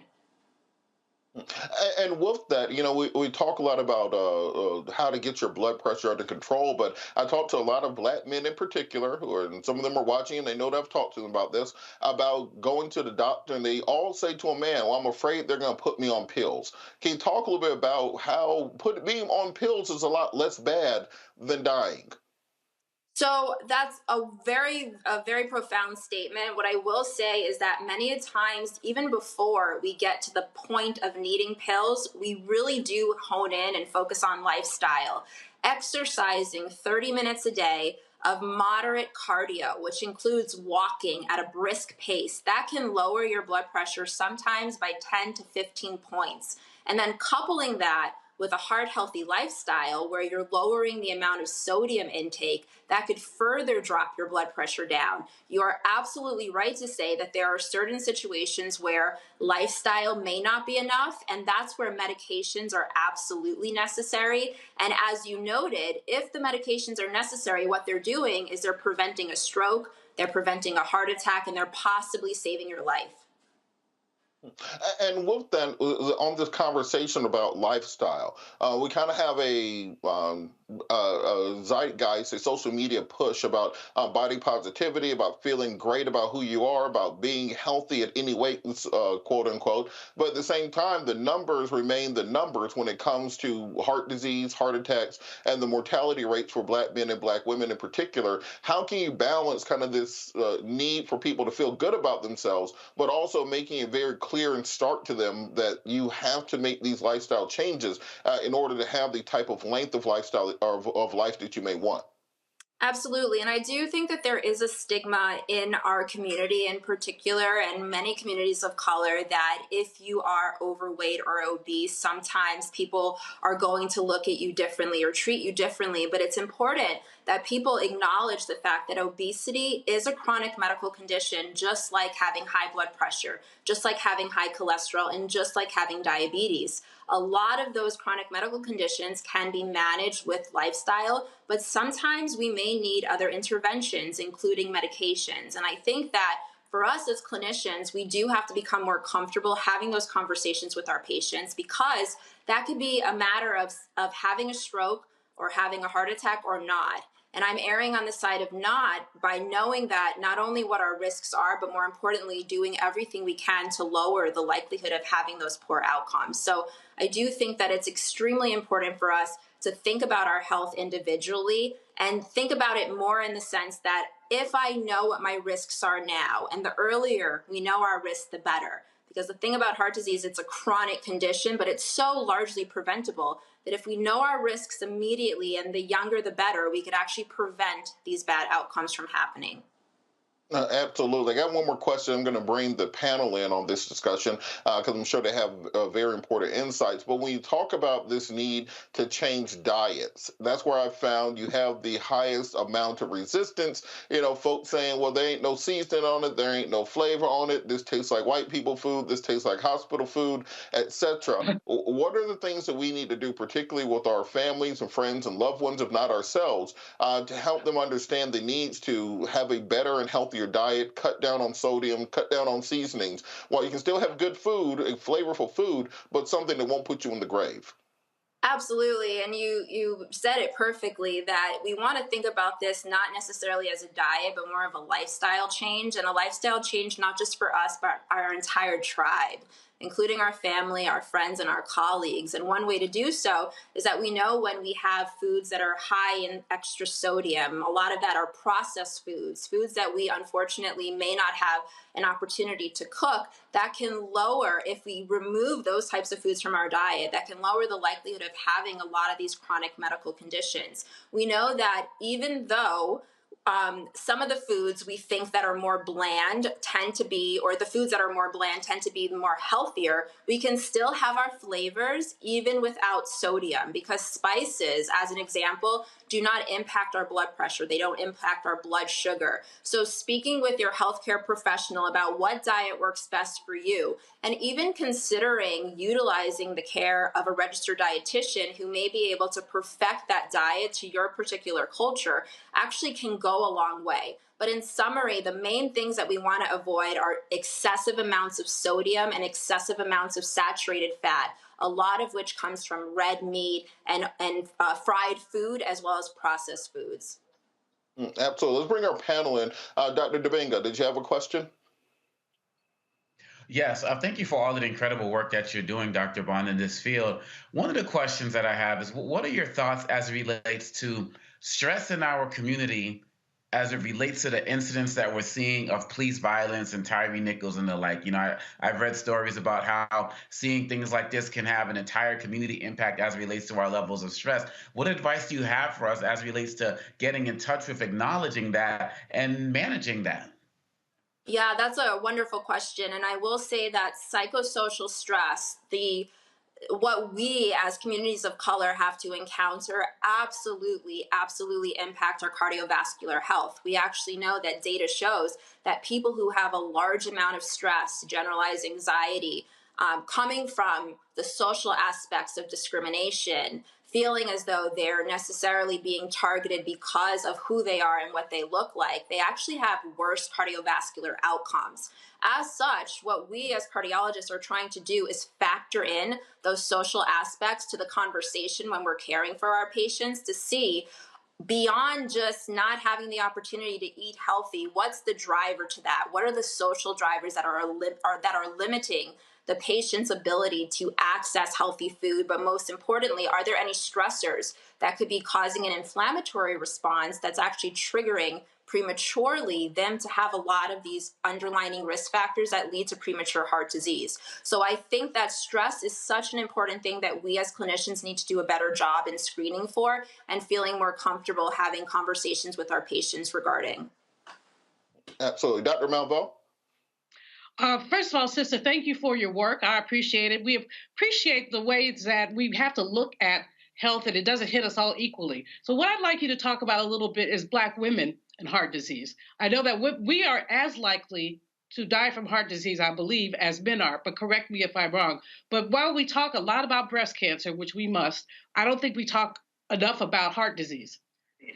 We do not. And just to put it into perspective, 1 in 30 women will die from breast cancer, whereas 1 in 3 will die from heart disease. And when you actually think about it as Black women, greater than 1 in 2 will die from heart disease. It is, when we think about it in the greater scheme of things, Black women are probably the highest risk population.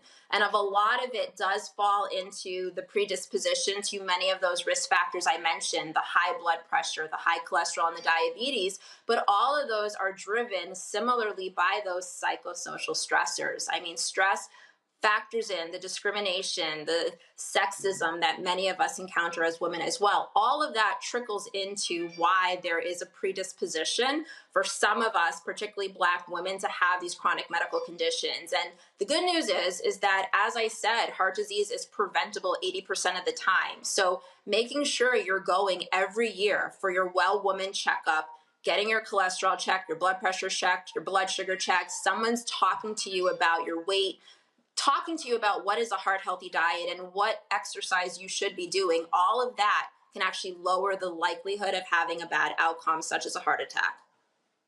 And State Representative Shannon, real quick, I have about a minute left.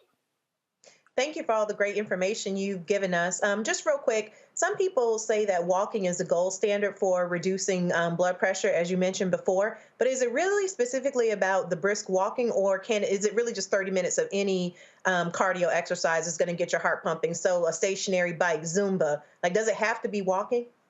No, that's a great question. It doesn't have to be walking. I like to say it can be something as simple as walking, because many people may not have the time to get to the gym. They may not have the means to get to the gym. So that's why walking is probably just as good as doing Zumba, just as good as getting on that stationary bike, just as good as getting on that treadmill. It's what we classify as moderate cardio. And any type of cardio that's going to get your heart rate up, get you to break out into a sweat, is going to lower the likelihood of having a stroke and a heart attack, something we call cardiovascular disease. Well, we thank you so much for all the work that you've done. Can you talk a little bit about resources for people where they can go that will tell them what you need to be eating, what you need to be doing, and kind of best practices to start the preventative measures now and not wait till it becomes an emergency? Absolutely. So I am honored to volunteer with the Association of Black Cardiologists, which is a non-for-profit organization that really has focused in on lowering the chances of having heart disease and stroke in the Black community. We have a series of resources on the website, which is abcardio.org. On that website, you'll have 7 simple steps to how to maintain a heart-healthy lifestyle, a lot of which I talked about today. But also there is access to a cookbook that gives you the opportunity to understand what actually would be a heart-healthy meal to make for you and your family. And I emphasize family because I do think it's important that we talk about the generational health, how what we do will impact our children and our loved ones, including our friends and our colleagues. We thank you so much for all that you're doing. Thank you for keeping us updated. And it's very important that everybody follows this information from your doctor. No, it will not make your food bland. It'll just make you live a little bit longer so you can eat more of it. Thank you so much, Dr. Bond, for everything you're doing. We're going to continue this conversation on the other side of the break, talking about pediatric heart issues. You're watching Roland Martin Unfiltered, streaming live on the Black Star Network. Hatred on the streets, a horrific scene, a white nationalist rally that descended into deadly violence. White people are losing their damn minds. As an angry pro-Trump mob storms the U.S. Capitol, we've seen shooting. We're about to see the rise of what I call white minority resistance. We have seen white folks in this country who simply cannot tolerate black folks voting. I think what we're seeing is the inevitable result of violent denial. This is part of American history. Every time that people of color have made progress, whether real or symbolic, there has been what Carol Anderson at Emory University calls white rage as a backlash. This is the rise of the Proud Boys and the Boogaloo Boys. America, there's going to be more of this. Here's all the Proud Boys, Dave. This country is getting increasingly racist in its behaviors and its attitudes because of the fear of white people. The fear that they're taking our jobs, they're taking our resources, they're taking our women. This is white fear.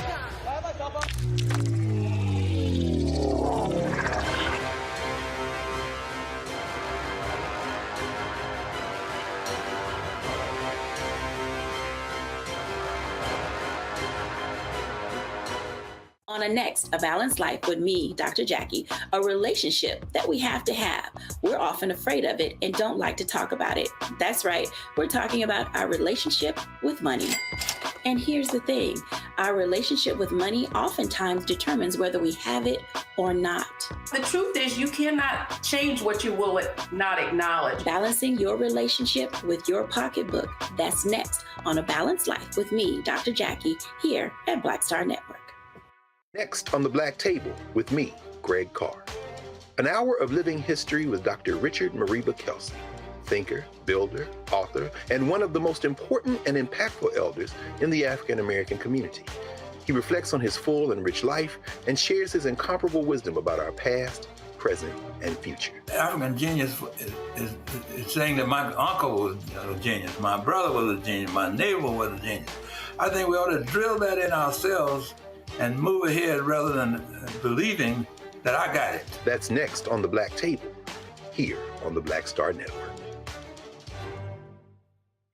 This is Judge Mathis. Hi, I'm Teresa Griffin. Hi, my name is LaToya Luckett, and you're watching Roland Martin Unfiltered.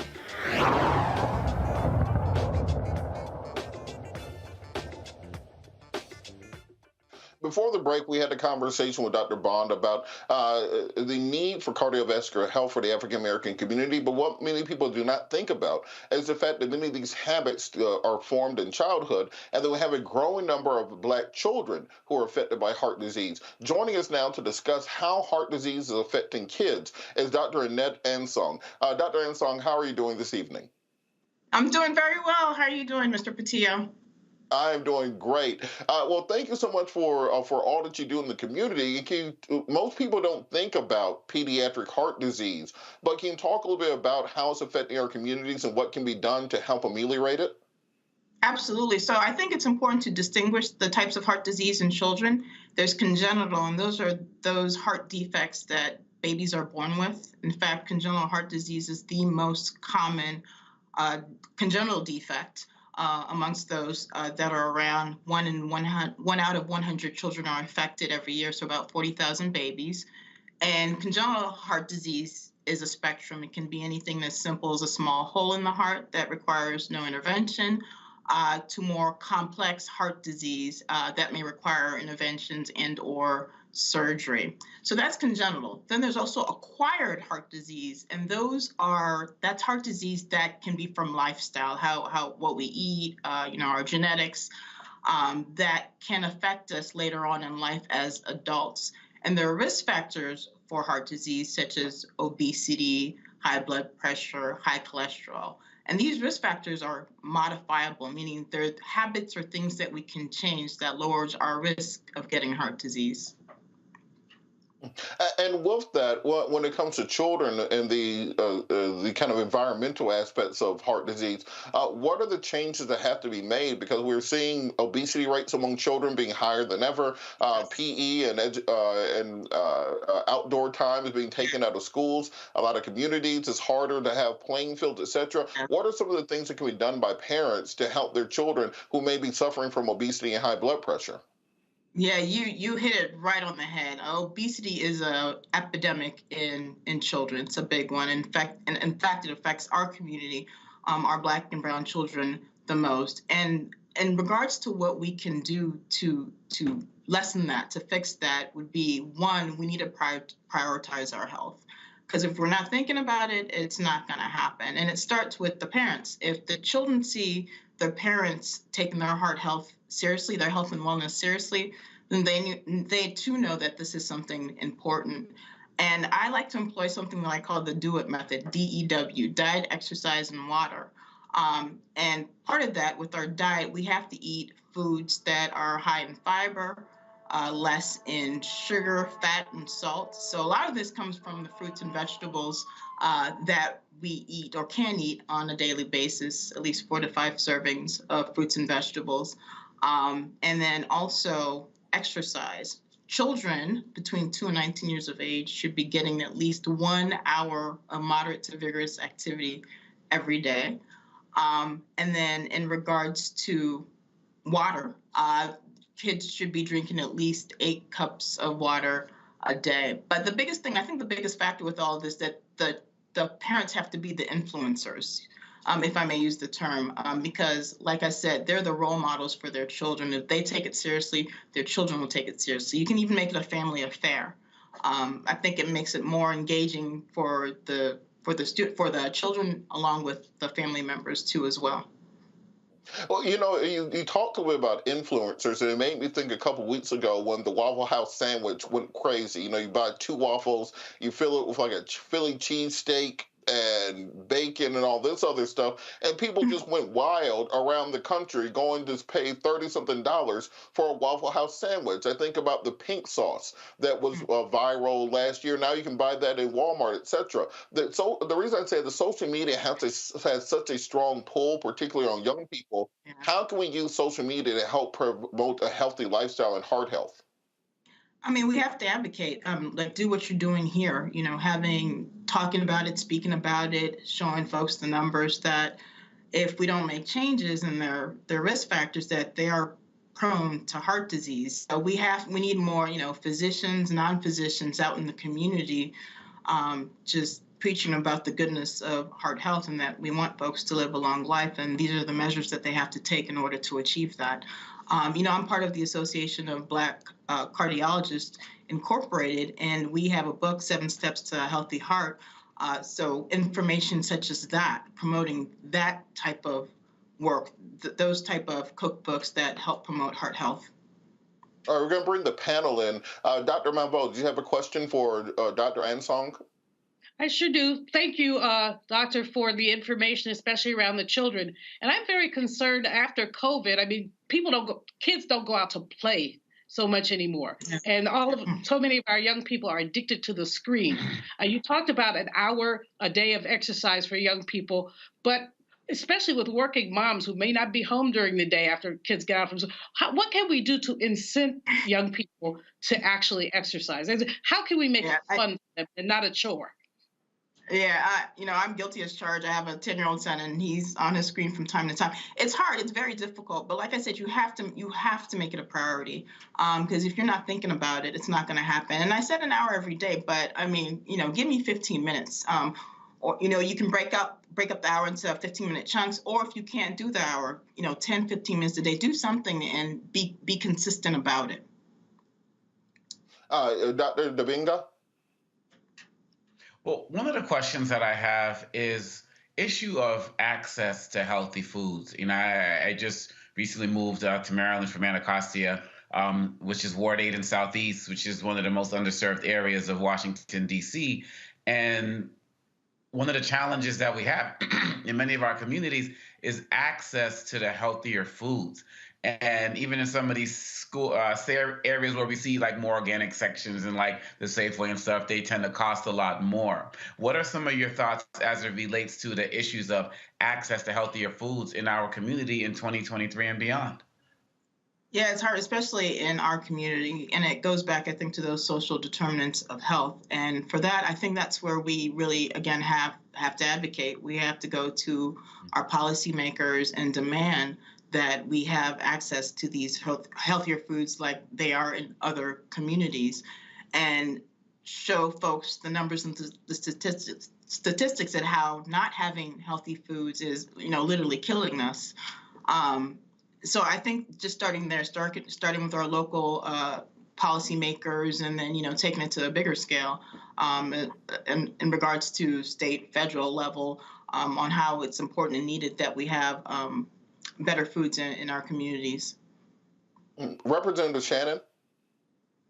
Thanks, Dr. Ansong, for all the information you've given us. Just one quick question. I don't have any children, but obviously I do have little ones in my family.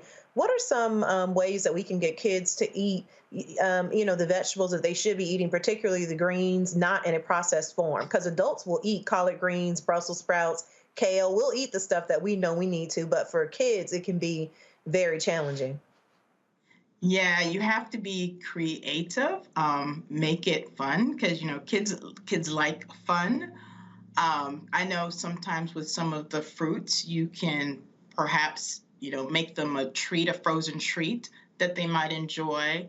It's not easy, but we just have to be, a little bit more creative in how we present food to the kids, so it is more appealing and appetizing to them, and also stressing the importance of why you're doing it, why we're giving them the vegetables, because we want them to have, good cholesterol. We want them to be heart healthy with good cholesterol and good blood pressures as well. So they have to know the intention of why you're doing what you're doing, and perhaps they'll be more amenable to eating those types of foods. And Doctor, I'm not going to call what relative it is out on this, but we live in a generation where many young people, particularly middle school and high school kids, have access to an Uber Eats account. And so when they get home from school, if there's not food cooked, they are very used to just hitting a button and having whatever their heart desires delivered to their house. Again, I am not naming the relative who this is directed at. What do we do to help kids develop those type of healthy eating habits earlier, particularly given the current environment where you can hit a button and have a bucket of fried chicken at your house in 35, 40 minutes? Yeah, there's definitely a lot of competition out there, but I think our mindset has to be that we want to create that generational health, and that it starts young. And a lot of times it starts with us as the parents. And as busy as our lives is, we have to make health and wellness a priority, for not only for ourselves, but for our children, and just emphasize the importance of living a good, heart-healthy lifestyle. And good things don't always come easy. Sometimes you have to work for it. So instilling those values and virtues in our children, and hopefully ultimately when they become older adults, they'll make wise, heart-healthy decisions for themselves. All right, and before we leave, what are some resources that people can turn to if they want more information on how to help their children start out with a more heart-healthy lifestyle? Yeah, like I mentioned, I'm part of the Association of Black Cardiologists, and we have a book, 7 Steps of Heart Health. There's also the American Academy of Pediatrics as well that has information on heart health. So those are 2 good resources to start from. All right, well, thank you so much for all the work that you're doing and all these resources that are available. So parents, make sure you reach out. You are not the only one fighting this. You're not the only people fighting this battle. You're not the only people going through this. And there are doctors such as Dr. Asong and Dr. Bond who are able to help you. I want to thank our panel so much. I want to thank you so much, Dr. Asong, for joining us. I want to thank our panel, Dr. Julianne Malveaux, Dr. Omakong Dabinga, and State Representative Renita Shannon. I want to thank all of our guests today. I want to thank everyone in the control room who are in my ear making all of this possible, making this look smooth for everybody. I gotta thank Roland for giving me the opportunity to keep his chair warm while he is out. He will be back soon to join on you. I'm sure he will have a great recap of everything he's been doing recently. Follow me on all social media at Robert Patillo. And as I said at the end of every show, in the words of Gil Scott-Heron, no matter the consequences or the fears to grip your senses, you gotta hold on to your dreams. Hold on to your dreams, America. Holla!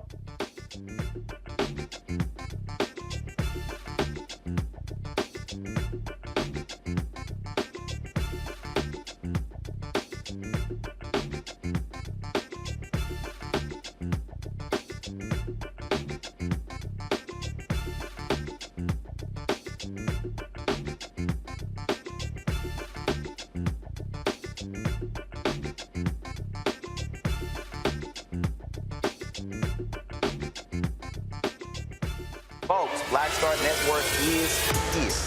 Hold no punches. I'm real revolutionary right now. Support this man, Black Media. He makes sure that our stories are told. Thank you for being the voice of Black America, Roland. Stay black. I love y'all. All momentum we have now, we have to keep this going. The video looks phenomenal. See, this difference between Black Star Network and Black-owned media and something like CNN. You can't be Black-owned media and be scared. It's time to be smart.